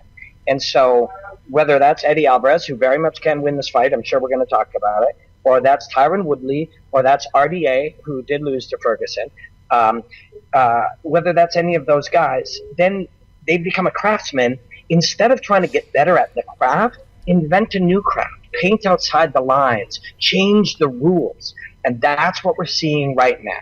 And I know we're going to talk about Wonderboy versus Woodley. That's what we're seeing in that fight. And I know we're going to talk about Conor McGregor versus Eddie Alvarez, and that is what we're seeing in that fight too. I think that brings us perfectly into the Tyron Woodley against Stephen Thompson fight, because I suppose on the face of things, a lot of people would think it's a wrestler versus a striker, but really we don't really have that here, because Tyron Woodley doesn't really use his wrestling the way he used to use his wrestling back in the Strikeforce days. I think he's landed 3 takedowns in his in his UFC career so far. He's really using his striking in most of his contests. He's using his takedowns as feints more than anything. And Stephen Thompson, again, he's not really using takedown defense. He's using footwork to stay away from the takedowns, just like you said. So coming on to this fight, what's your initial thoughts on it? How does each guy get it done in here? I mean, the simple overview, and this is true. This was true for Rory McDonald, and this was true for everybody that's ever fought Wonderboy. If you can't get to him, you lose. And for the most part, you can't get to him. So the assignment isn't how do I leverage my wrestling to open up my striking, or the assignment isn't how do I whatever. The assignment is, like we were talking about earlier, macro versus micro. Macro, I have one job. I got to fucking get a hold of this guy. Now, there's a theory that if you can prioritize one goal, and of course you have to have many single goals, goals. But one goal would be, and this is how people will view it sometimes. They'll identify, what is the one thing, if by doing it, all other things become less important or irrelevant. Okay? And if you're looking at fighting Stephen Wonderboy, that one thing is getting to him. Because if you don't get to him, you'll lose 5 rounds like Rory did, or you'll start to panic and chase him like Ellenberger did, or like Hendricks did, and you'll lose, and you'll get finished. So we must get to him. And the thing that macro thing that he's become good at doing is being uncatchable until you get overly aggressive, and then he intercepts you, it hurts you, and then you hesitate, and because now you're hesitating, he just chews you up outside. So it's just a big picture game, and it's almost literally the opposite of how Ronda Rousey fought. Okay, so Ronda Rousey's game was, I must close the distance. Okay, I achieved that. I closed the distance. I must get either the underhook or the overhook. She's so good at that, she then does that. Then I must execute one of my throws. Then she does that. Then I'll use one of my 20 choices of how to get your armbar, and then she does that. And if at any point during that path she doesn't get it, she goes right back to the first step. So to beat Ronda Rousey, Holly Holm took away step 1. Then there's nothing. And that's it. Ronda Rousey, step 1, to win fights, needs to get into range. So Holly Holm just didn't let her do that. Wonderboy's the opposite. To beat Wonderboy, you must get into range. And Stephen Wonderboy Thompson is a master at not letting you get that. So if we agree that that's the issue, and we distill it down to that, and we know that's what we must accomplish, and Duke knows that, what he must accomplish, and Woodley knows that, and Duke's brought in his brother, Rick Rufus, who was also a karate champion, and their father. And the Rufus brothers and Rufus' father are trying to answer that riddle, and what they have is an incredibly high-level athlete who's super smart, very hardworking, and willing to do what's necessary and stick to the game plan. So it's awesome. It's great. It's a good starting point. But nobody's done it yet. And almost in losing to Matt Brown, the only loss pretty much of his career ever, including karate, mixed martial arts, and everything. That was so important for him to experience and now see how somebody could beat him and then even improve further. So can Woodley land the powerful right hand? Yes. Can he land it while Wonderboy's flat-footed? Wonderboy's never flat-footed. Can he get in and get to his hips and get him down? Maybe. If he does, can he stop Wonderboy from getting up while doing enough damage? I don't know. You know what I mean? It's just, if Wonderboy's on his game and Woodley hasn't completely answered, and Woodley and his team haven't completely answered the issue, it'll look exactly like his last number of fights. If he has answered it, and one of the answers could be as simple as, just because everybody else failed in making their wrestling work, doesn't mean we don't do it. It means we do it with even deeper commitment. So that may be part of it. It's just like they quit too soon. Effort number 7, 8, 9, 10, 30, 50 could be the key to it. And if we get him to at least engage us in that, that's when the hand comes. So it's not like Woodley has to change it entirely. It's not just like just because a technology changes doesn't mean, unlike radio becoming TV, radio's fucked. It's fucked. You know what I mean? They just slowly die. Television, then you've got the internet. TV slowly die. The difference is with this kind of technology, there's little sub-technologies in it, little tiny technologies that the answer to the Wonderboy issue is one simple answer as well. Nobody can get a hold of them. Okay, well now I did. So we must solve that one problem. If they solve it, they win. If they don't, they lose. And and we're living in the game of fighting now is all these big picture challenges. Once everybody finds the answers to all these big picture challenges, it'll be a micro game again. Then it'll be about the small details within these big picture brushstrokes. But currently, get in on them or lose the fight. And I didn't just say anything anyone doesn't know right there. I just tried to add elements of contextualizing it.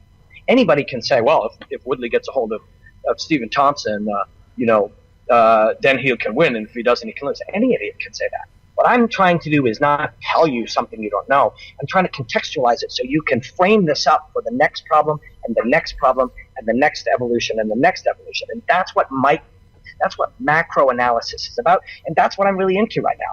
3 weeks from now, I could be into another end of it because I'm in a permanent state of curiosity that I need to study and research. I could be only about the mindset.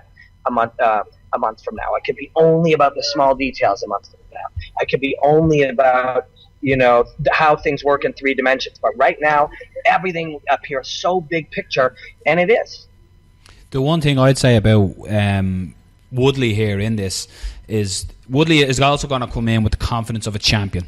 It's not like it's the Tyron Woodley of coming just in from Strikeforce. He's now the UFC champion. He's coming in. You look what he done to Robbie Lawler. We literally, as we spoke about Tyron Woodley's fight with Robbie Lawler, we jokingly yawned because just Woodley just doesn't get me excited. I don't know why. It's just his fighting style. It just doesn't get me going. But in that fight with Robbie Lawler, his explosiveness, his speed and closing distance to shut down Robbie Lawler's offense was phenomenal. It was next to none, and it made me sit up and pay attention.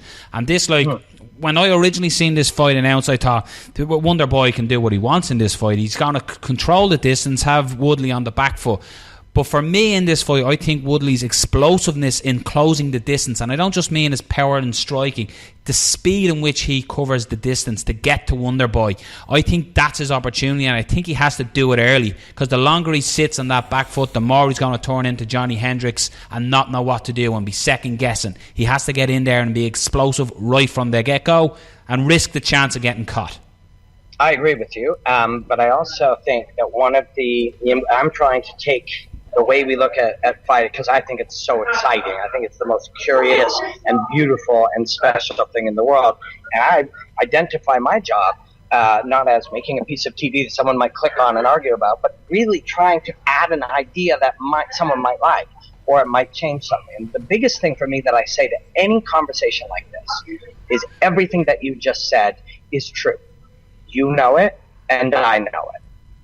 So now, if you're Wonder Boy and his father, do you think they know it? Mm-hmm. Of course. Do you think they do? Of course they do. So what do they do about that becomes the next step. Because if we stop our conversation with, well, he needs to do this and he needs to do that, that's a conversation that we motherfuckers had 5 years ago.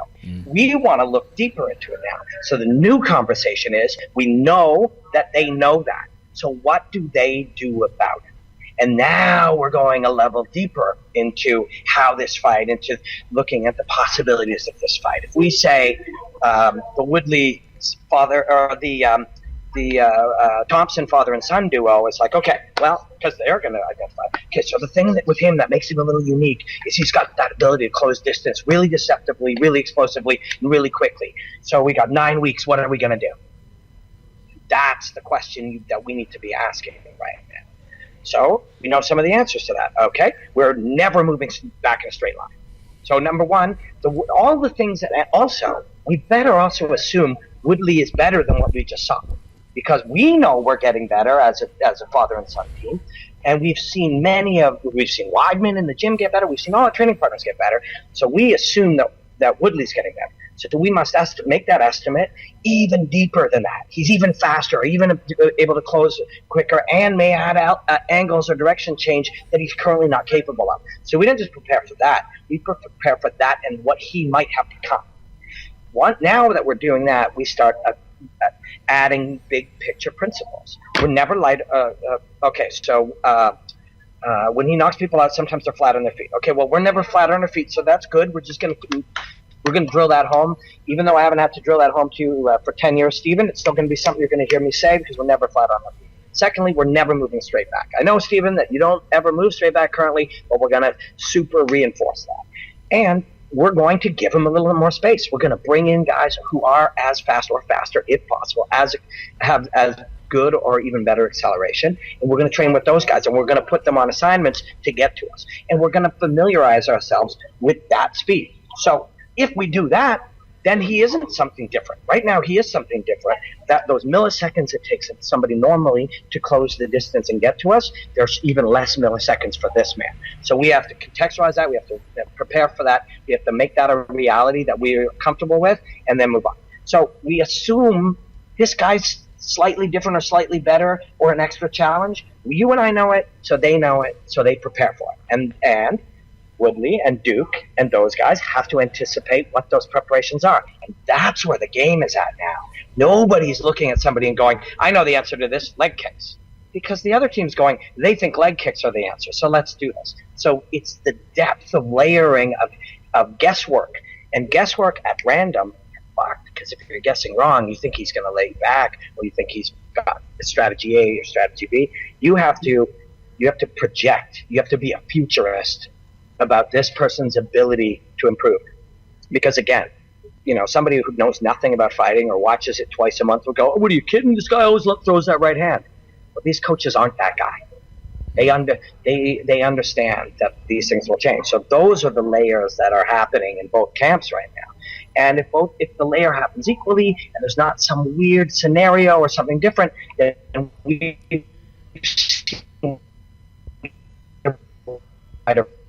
unless there are major changes made by Duke and his team, we'll see him beat him again. And we'll push it to it again.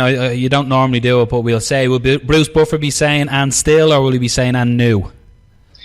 Like I've said a lot of times, predicting fights is crazy, and those people they know who make fight picks every time, let them do it. A fight pick or a prediction on television or in any setting is a mechanism. It's a mechanism to engage the audience and create debate. It doesn't actually mean anything, because even the smartest of the smart could be right 60%, go on a 60% run and a 40% run, because it's chaos theory. Chaos theory is making sense, mathematical sense of chaos. Those are high-level mathematicians who also need to understand fighting, and even then, they'd only be at X amount right. So, saying that and understanding that's the case, my picks are for entertainment purposes only, and I don't ever want anyone to bet on fighting. There is the rare occasion where I will come out, and I haven't bet on fights in years because it changes how I looked at them. Also, the more I understood, the more folly I think it is.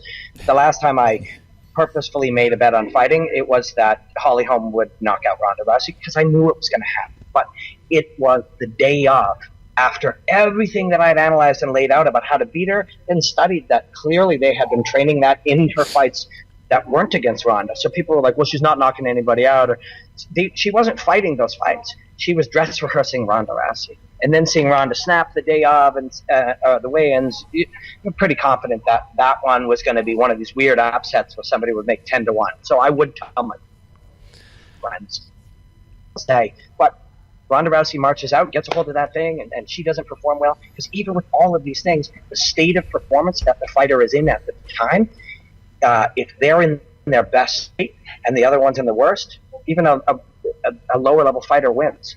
Or they're both in this great state, or they're both in a subpar psychological state. So there's a million variables. But having said that, I'd feel a lot more confident picking Woodley than I would picking, picking Wonderboy than I would picking Woodley. Just and their strategy. Nice. So in a way, you answered that like a beautiful politician, and the day that's in it as well. You sort of danced around it, but you got there. So let's move on to the historic, where the Irish hearts are fluttering. I'm sorry. The truth is, my other answer would be, I don't make picks because they're stupid. Yeah. So instead, I said, I don't make picks because they're stupid, but having said that, I'll make a pick. Yeah. So again, let's move on to where our Irish hearts are fluttering. Ireland's favourite, the pride of Ireland, as Bruce says. The notorious Conor McGregor, looking to make history by holding 2 belts in the UFC, taking on the champion Eddie Alvarez. Watching your breakdown for this, I loved the SAP Alvarez scale. I like the way I have a question straight off the bat before I forget it, because I said I have to ask this question. In the scale, you mentioned DJ, and you spoke about when he fought Brad Pickett. He was a high risk taker. When he lost to Brad Pickett, his risk sort of went down, and he said he'll never go and lose a fight in that term and that way again.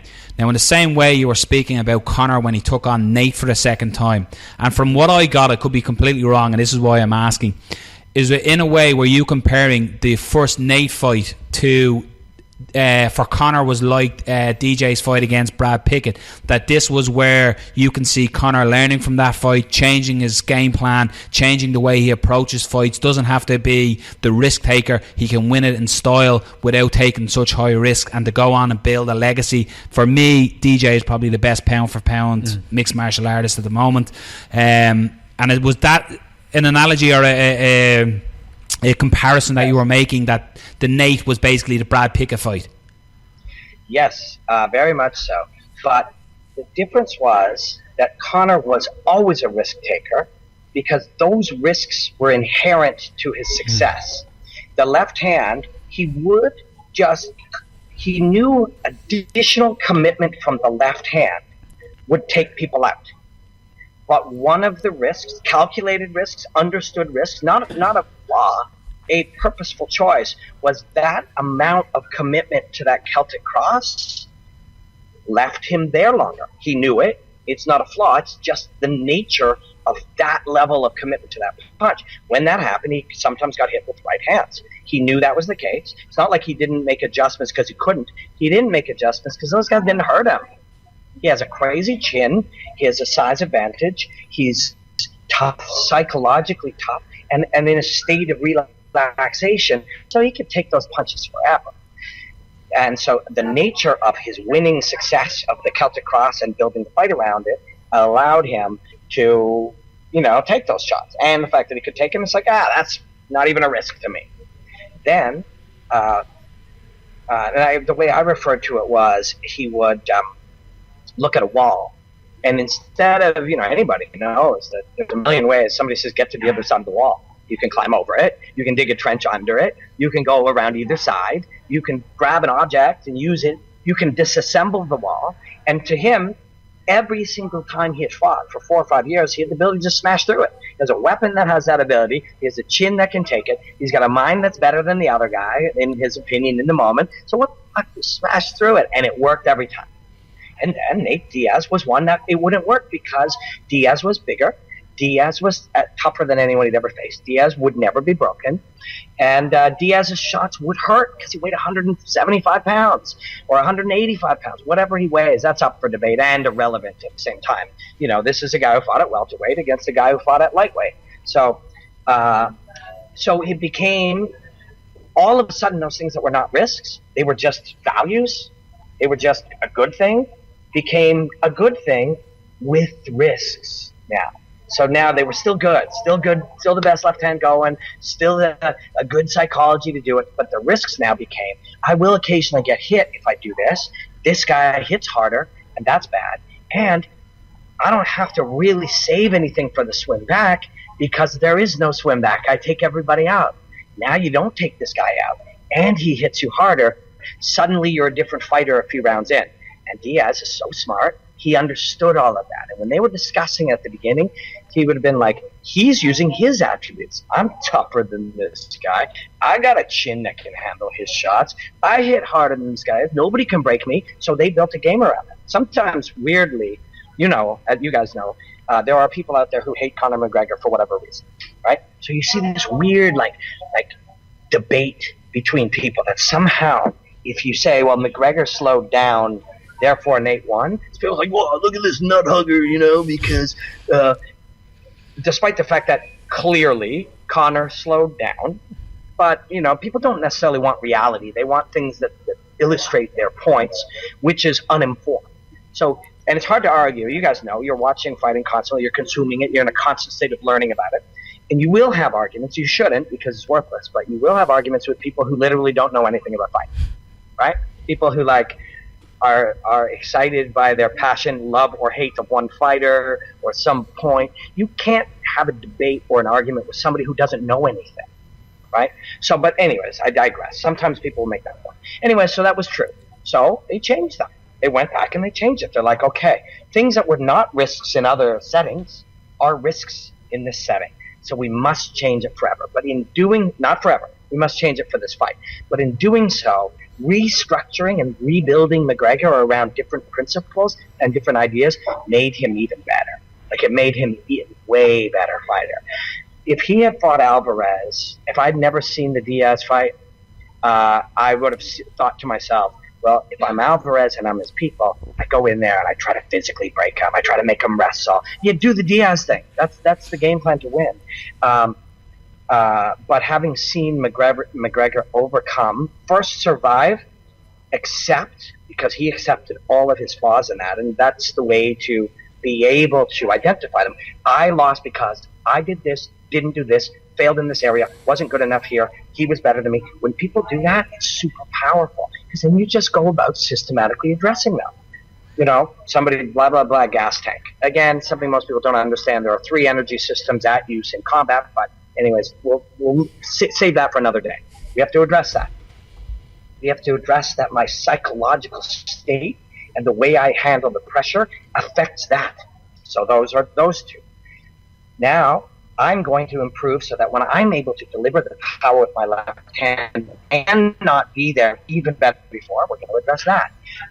I want to be in a situation where he can't get a hold of me for a few rounds and I can float and try to slow him down. We're going to address that. They addressed all of those things. So I'm a huge, and you wouldn't know it by my first few minutes of this discussion, but you would by watching the self scale. I'm a huge Eddie Alvarez fan. And I cheer for Eddie. Would be one of the few people that I would ever not really cheer for either guy in a fight with Conor McGregor, and vice versa. I'll probably, if David Mullins is with me, he will influence me to cheer for McGregor. But ultimately, these are 2 of my favorites.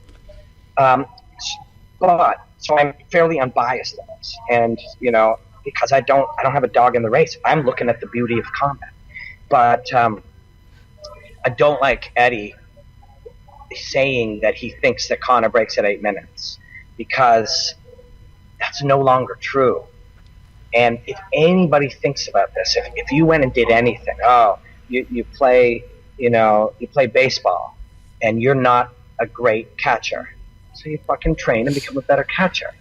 It goes right back to what we were saying about Wonder Boy. If we know that Woodley has the ability to close distance faster, Wonder Boy and his team knows it. If anyone out there thinks that McGregor slows after 8 minutes or can't take this or isn't good at that, what the fuck do you think him and John Kavanagh have been doing? They've been shoring up all those things. The one that is going to blow people's minds, it may not be this fight, but it'll be soon enough, is when Conor McGregor's jiu-jitsu blows people out of the water. Because what the fuck? People are sitting around thinking that these are fixed athletes. You look at a guy who has grown to this level like this, and you think that in the last 6 months, since you haven't seen him train jiu-jitsu, how good do you think the guy is? Knowing his ability to grow, knowing his ability to acquire information. I mean, obviously, so he's going to blow somebody's mind in some grappling exchanges. It might be in this fight, it might not. Eddie's got a tenacious wrestling game. And much like Woodley, the assignment becomes, let's get a hold of this. Step 1, get a hold of this little Irish cat. Let's see if we can. Step 2, let's see if we can push him over to the fence. Step 3, what if we can put him on his back? And so, does anybody really think that John and Conor don't know that? Step 1, don't let him get a hold of me. If he does get a hold of me, step 1, let's circle off the fence. If he does get me on the fence, step 1, let's get underhooks and push his head to the ground and get out of this. There's simplified thinking going on at this kind of level, and it's hard to beat. It's the same kind of thing. It's like we know what Alvarez needs to do, and we know that there's fire that you have to pass through. His variable is that he's physically tough, mentally tough, incredibly game. His desire to win is elite of the elite. So he's a worse version of a tougher version of a Mendez or any of these guys that he's faced before. And so they have to be prepared for that. If they're prepared for that and they know what's coming and they know what it feels like and smells like and sounds like, then they prepare for it. Do you think there's a risk for Conor coming into this fight? He obviously went in against Nate Diaz against the southpaw, long southpaw. No. He had 2 goals that he changed the game plan. He evolved.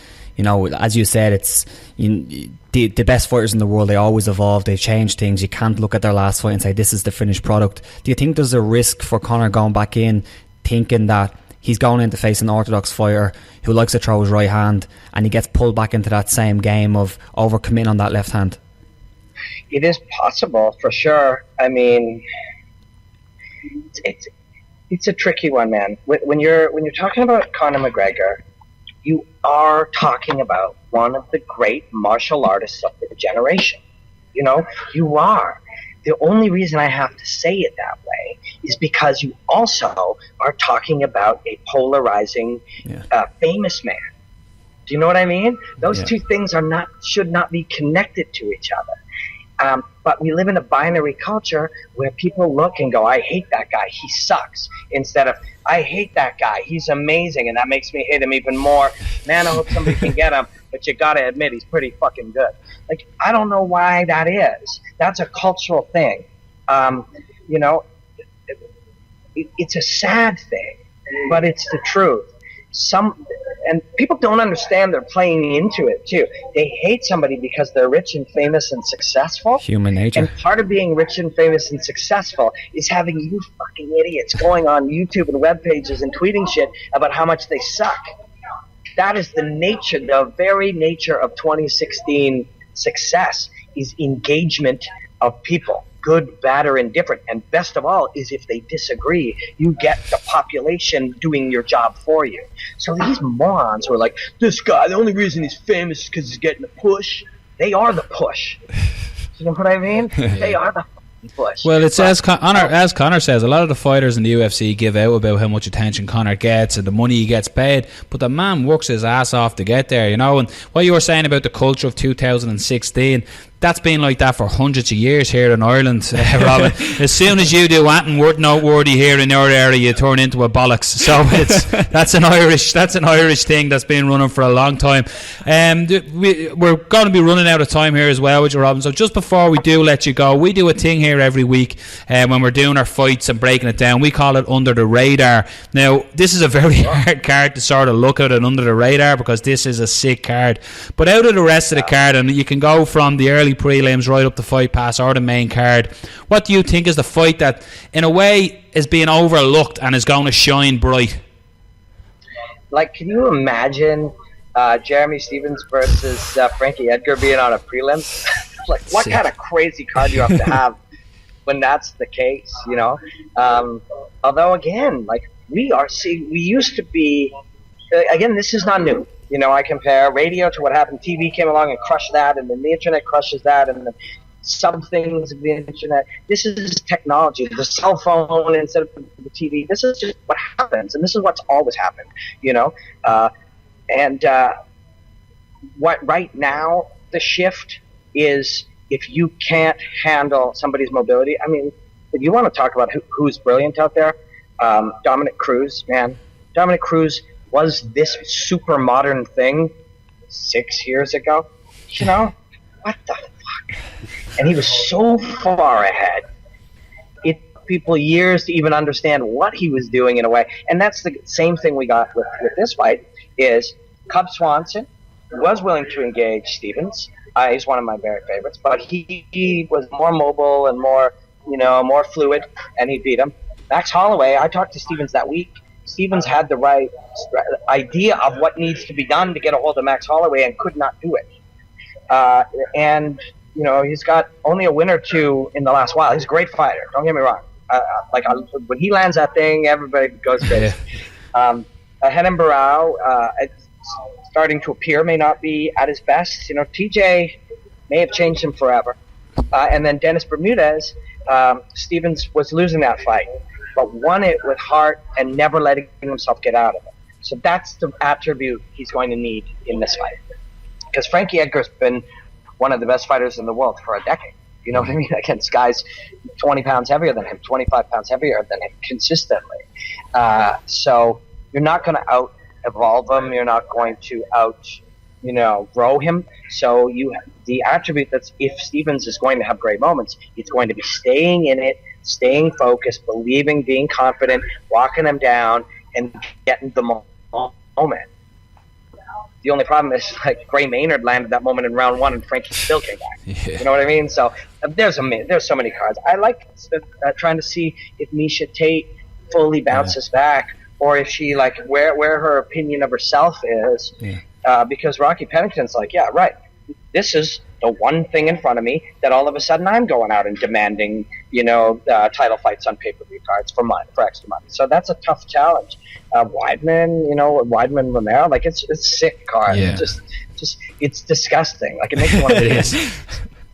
You feel like you're watching porn while your wife's in bed. That's how good this card is. It's fucking sick. It's sick. You guys are sick, man. I love the Irish. Listen, Rob, it's been an absolute pleasure having you on. We'd love to have you on anytime. You're welcome on, obviously, Fight Talk. We love it. And to coin your phrase, enjoy the hostilities. And thank you very much. And we look forward to all your future breakdowns and enjoy the fights. Thanks, guys. Just circle back in a month. Let's do it again. Beautiful. Take care, my man. Thank you. Thanks, guys. Really appreciate it. It was super fun. Cheers, man. Bye. Cheers. Cheers. Take care. So there you have it. That was Robin Black. So again, just it was great having him on. So lads, has your opinion changed of these fights? Now we've got your reigning champion, Mr. Tyron Woodley, taking on Wonderboy Stephen Thompson. So the chosen one against Wonderboy here in your co-main event. Who have we got and why? And have you been changed by the different approach to how Robin takes it? I think there's not going to be too much breakdown on this one. Yeah, we broke it down basically. So it's more your picks. Exactly, more our picks on this one. Didn't change my mind. Obviously, Robin brought up some great stuff. In terms of the big picture things. I do think that if you're just looking at it from based on what we have seen in the past, you have to go with Stephen Thompson. I think people talk about McGregor's counter left. I think if you look at Stephen Thompson, if you look at his counter right, it's a very similar technique. It's done differently. McGregor usually he rocks back and he lands the counter left, whereas Stephen Thompson would kind of jump back more in a karate style and then land the counter right. I think with Tyron Woodley, what he likes to do is he likes to bring fighters into him, and then once they come into him, he explodes and he covers that distance to land the big shot. With Stephen Thompson, if he does that, I think obviously Stephen Thompson's going to be looking at that. They're going to, as Robin would have said, they're going to look at that. They're going to see how they can counter that, and I think the big counter punch on that is the exact same one as Stephen Thompson's landed against Johnny Hendricks. He's landed it against tons of people, where he just rocks back and lands the big shot. I think it's going to be a similar situation here. I think it's either going to be Woodley going to do that and then Stephen Thompson lands the big shot, or it's going to be Woodley like he was against Rory McDonald. That's like the perfect fight for Stephen Thompson to study, where Rory just had him up against the cage, landing shots, just picking him apart. Woodley just couldn't get out. He was going for takedowns and just wasn't happening. So I think I'm going to go with Thompson to win. I think he's going to finish him. I think he's going to finish him big, and it's going to be a spectacular finish from Stephen Thompson. Nice. Carl, did Mr. Black change your mind, or what are you looking at? Sorry. Do you want me to go? Don't. Sorry. Don't see my spotlight. Writing is hard. It's difficult. I'm going with Thompson. As much as Tyron Woodley is explosive and has like fucking ridiculous power, I don't know if his wrestling is that good to get to Stephen Thompson and to take him down and try pound him out. Could be completely wrong, but you never know. And I don't see him catching Stephen. I think Stephen he uses his kicks like most fighters use their fists to jab, so his footwork is phenomenal. He's on a different level when it comes to movement.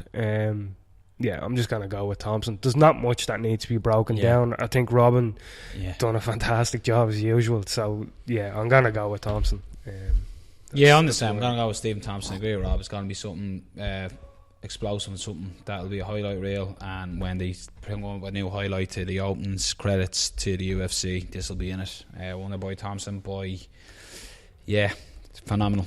I don't need to break it down. We went into a lot there with Robin. So moving on to the main event of the evening. History possibly in the making. The reigning lightweight champion Eddie Alvarez taking on the reigning featherweight champion Conor McGregor. Is history being made? Either way, because it's first fighting. No, for it is two-time champion. Is it being made? No. I'm only messing, I have to go with Conor because era, and I just think he's the better fighter. Eddie is a very, very good fighter, and I think fighter is a great word to define Yeah. Eddie.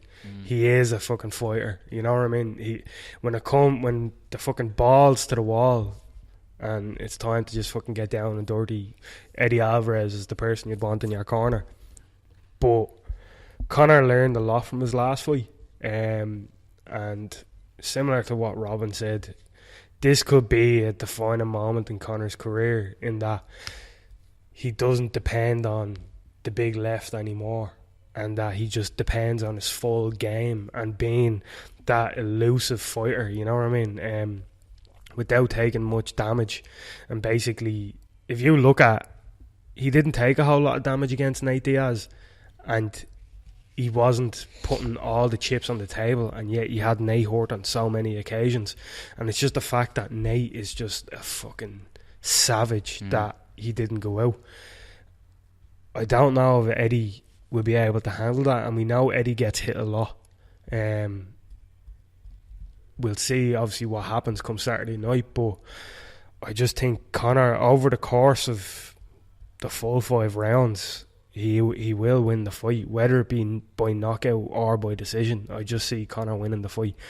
I think Eddie has to chop Conor down. Eddie Alvarez back in Bellator had some of the nastiest leg kicks you'll ever see, and I think he needs to use them to stop Conor basically doing the wide stance that Conor likes to do, and move in front of you, go from side to side, throwing the little oblique kicks to the knees and stuff like that. That will kind of shut down that game, and ultimately then when it comes for Conor trying to get away from Eddie, it will limit that.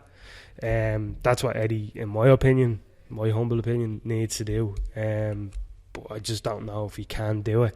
I think alternatively you'll see Conor use the oblique kick and really limit Eddie trying to get forward and get to him, and when he does that, then it'll be Conor's fight to pretty much pick apart Eddie when he wants to, and that's when Conor is most dangerous, is when he's picking people apart. If you look at Conor's landed per minute, 6.02, so that's huge, and he has a 5-inch reach advantage, that's not including the legs, that's just the arms. So I just think Conor, with how much he lands and his accuracy over the course of 5 rounds, he wins the fight. So what do you hope to God? How are you doing it with decision? I think it's too safe. I think decision's too safe, and I'm just gonna say Conor to win by knockout in the 4th. Robert. Yeah, I'm going with Conor as well. I think Surprise, an Irish podcast. They're all picking Conor McGregor. Sure, I went fucking Neil Seary when Neil Seary was on the show. Yeah, so scumbag. Yeah, I'll go with that one. I just think there's a couple of things that Robin said, even in the mentality wise, that Eddie's thinking that Conor can't go past 8 minutes, which I do think, I wouldn't dismiss that, because we have seen it a couple of times. We've seen him slow down at featherweight, we've seen him slow down at welterweight, kind of whatever strange weight class you were fighting at, technically welterweight.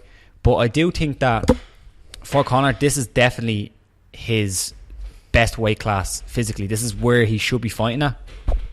He's going to be a similar size to most people. He's going to probably be bigger than Eddie Alvarez in there, and definitely has a reach advantage, as we said. I think he's going to be, if you're going to have Conor at his best, it's going to be at lightweight. So I think that they're, as Robin said, they're going to address that. They know they need to work on the cardio. I'm sure they have addressed it. He did go 5 rounds against Nate Diaz. Sure, he did slow down at times. That's going to happen. It is a problem if he does slow down against Eddie Alvarez, because even though Nate Diaz can put on, that's what the Diaz style is, where when they slow down, they put on the pressure and they try finish. But with Eddie Alvarez, I think he has more of a finisher's mentality, where Nate Diaz will land some big shots, but Eddie Alvarez will go wild. Like Robin Black has that Sab Alvarez girl named after him. He'll go absolutely wild and he'll try finish, and he can go like that for rounds.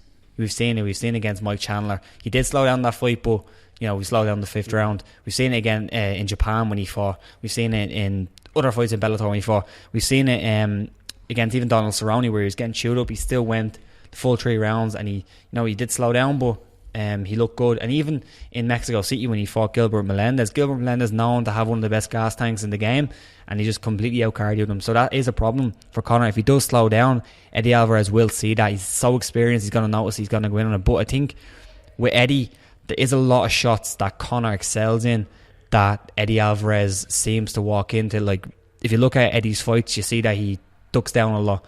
And this was all covered. I think Dan Hardy done a great breakdown. If you look at Jack Slack, I didn't read the full Jack Slack thing, but he done a full breakdown on the technique. So if you want to look at that, just full technique breakdown, they're good ones to look at. But just picking out a couple of shots, if you look at Eddie Alvarez when he's fighting, he always ducks down, which is what a lot of boxers do. When they're setting up shots, they'll feint, duck down. That'll play into Conor's lead hand uppercut. Similarly, if you look at Conor, who he looks best against, it's orthodox fighters, because that left hand is always there. He has that reach advantage. That's going to be there. It's not like against Nate Diaz where the left hand was very ineffectual, especially in the first fight. The second fight he used it a lot better, but in the first fight it was just completely ineffective in the later rounds, on the later minutes, I suppose. So I think in this fight he's going to have a better control over that left hand. He's going to be able to land it more, and I think he's going to be able to finish Eddie. Surprisingly, I don't think it's going to be a decision. I don't think if it goes to a decision, I'll actually favour Eddie Alvarez to win the decision, but I think he's going to finish him. He's going to land something, and he's going to finish it by TKO. It won't be a knockout, but it'll be a TKO. I think he's going to finish him probably in the second or third. I think you've both covered it. Only one thing I'm going to throw into this that'd be a little bit different. Don't be surprised if you see Conor McGregor take Eddie Alvarez down. I think Alvarez is a pressure fighter. He's not going to expect a level change in a takedown. Conor's been working with Dylan Dennis. He was an absolute beast, BJJ.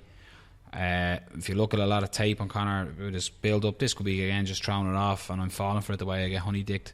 But that's a problem. I'm not saying he's going to go out and wrestle Eddie Alvarez, but where does a wrestler always look his worst is on his back. So it wouldn't surprise me if Conor throws that in there to keep him guessing, and that'll allow him to open up different angles, different tools. If he throws a takedown at him early, it'll have Eddie Alvarez, Edward, talking about it and thinking about it, and it just sets up other tools for Conor. I'm going to go Conor. He just has too much power, and I just think Eddie Alvarez, as much as I'm a big Eddie Alvarez fan, I like him. People called him boring for a long time. I don't get that. He's a real brawler. He's an absolute... I'm a big fan of him, but he's fighting against Conor McGregor. And I just think Conor's just going to have the strength. I think Conor's going to mix it up. He's going to use many different tools in this fight, and he's going to get it done. And he's going to get a late first round stoppage, early second round stoppage. Bang, that's it. Agree, disagree, comment below. There we go. So we'd like to thank Robin Black for joining us. Absolute pleasure speaking to him. I love, as I said, introducing him. I love how he looks at fights. He gives an alternative analytic view of how a fight breaks down, using different metrics and different techniques and styles. I love it. It's enjoyable. Check out his Alvarez McGregor breakdown. It's phenomenal. Check out MMAmix.com for all your MMA needs. They're obviously good. So we're obviously Fight Talk. Also to I missed me cue. Fight Store Ireland. Fight Store Ireland, the fighter's choice for all your fighters' needs in one place, under one roof. Be it jock straps or shin pads, they've got it for you. So listen, specifically jock straps. Ladies and gentlemen, this has been 42. Obviously, Fight Talk, we're out. It is a long one. Yeah. Enjoy the fights. 205. See us next week. Say yours good nights. Good night. Good night. Start spreading the news. Peace.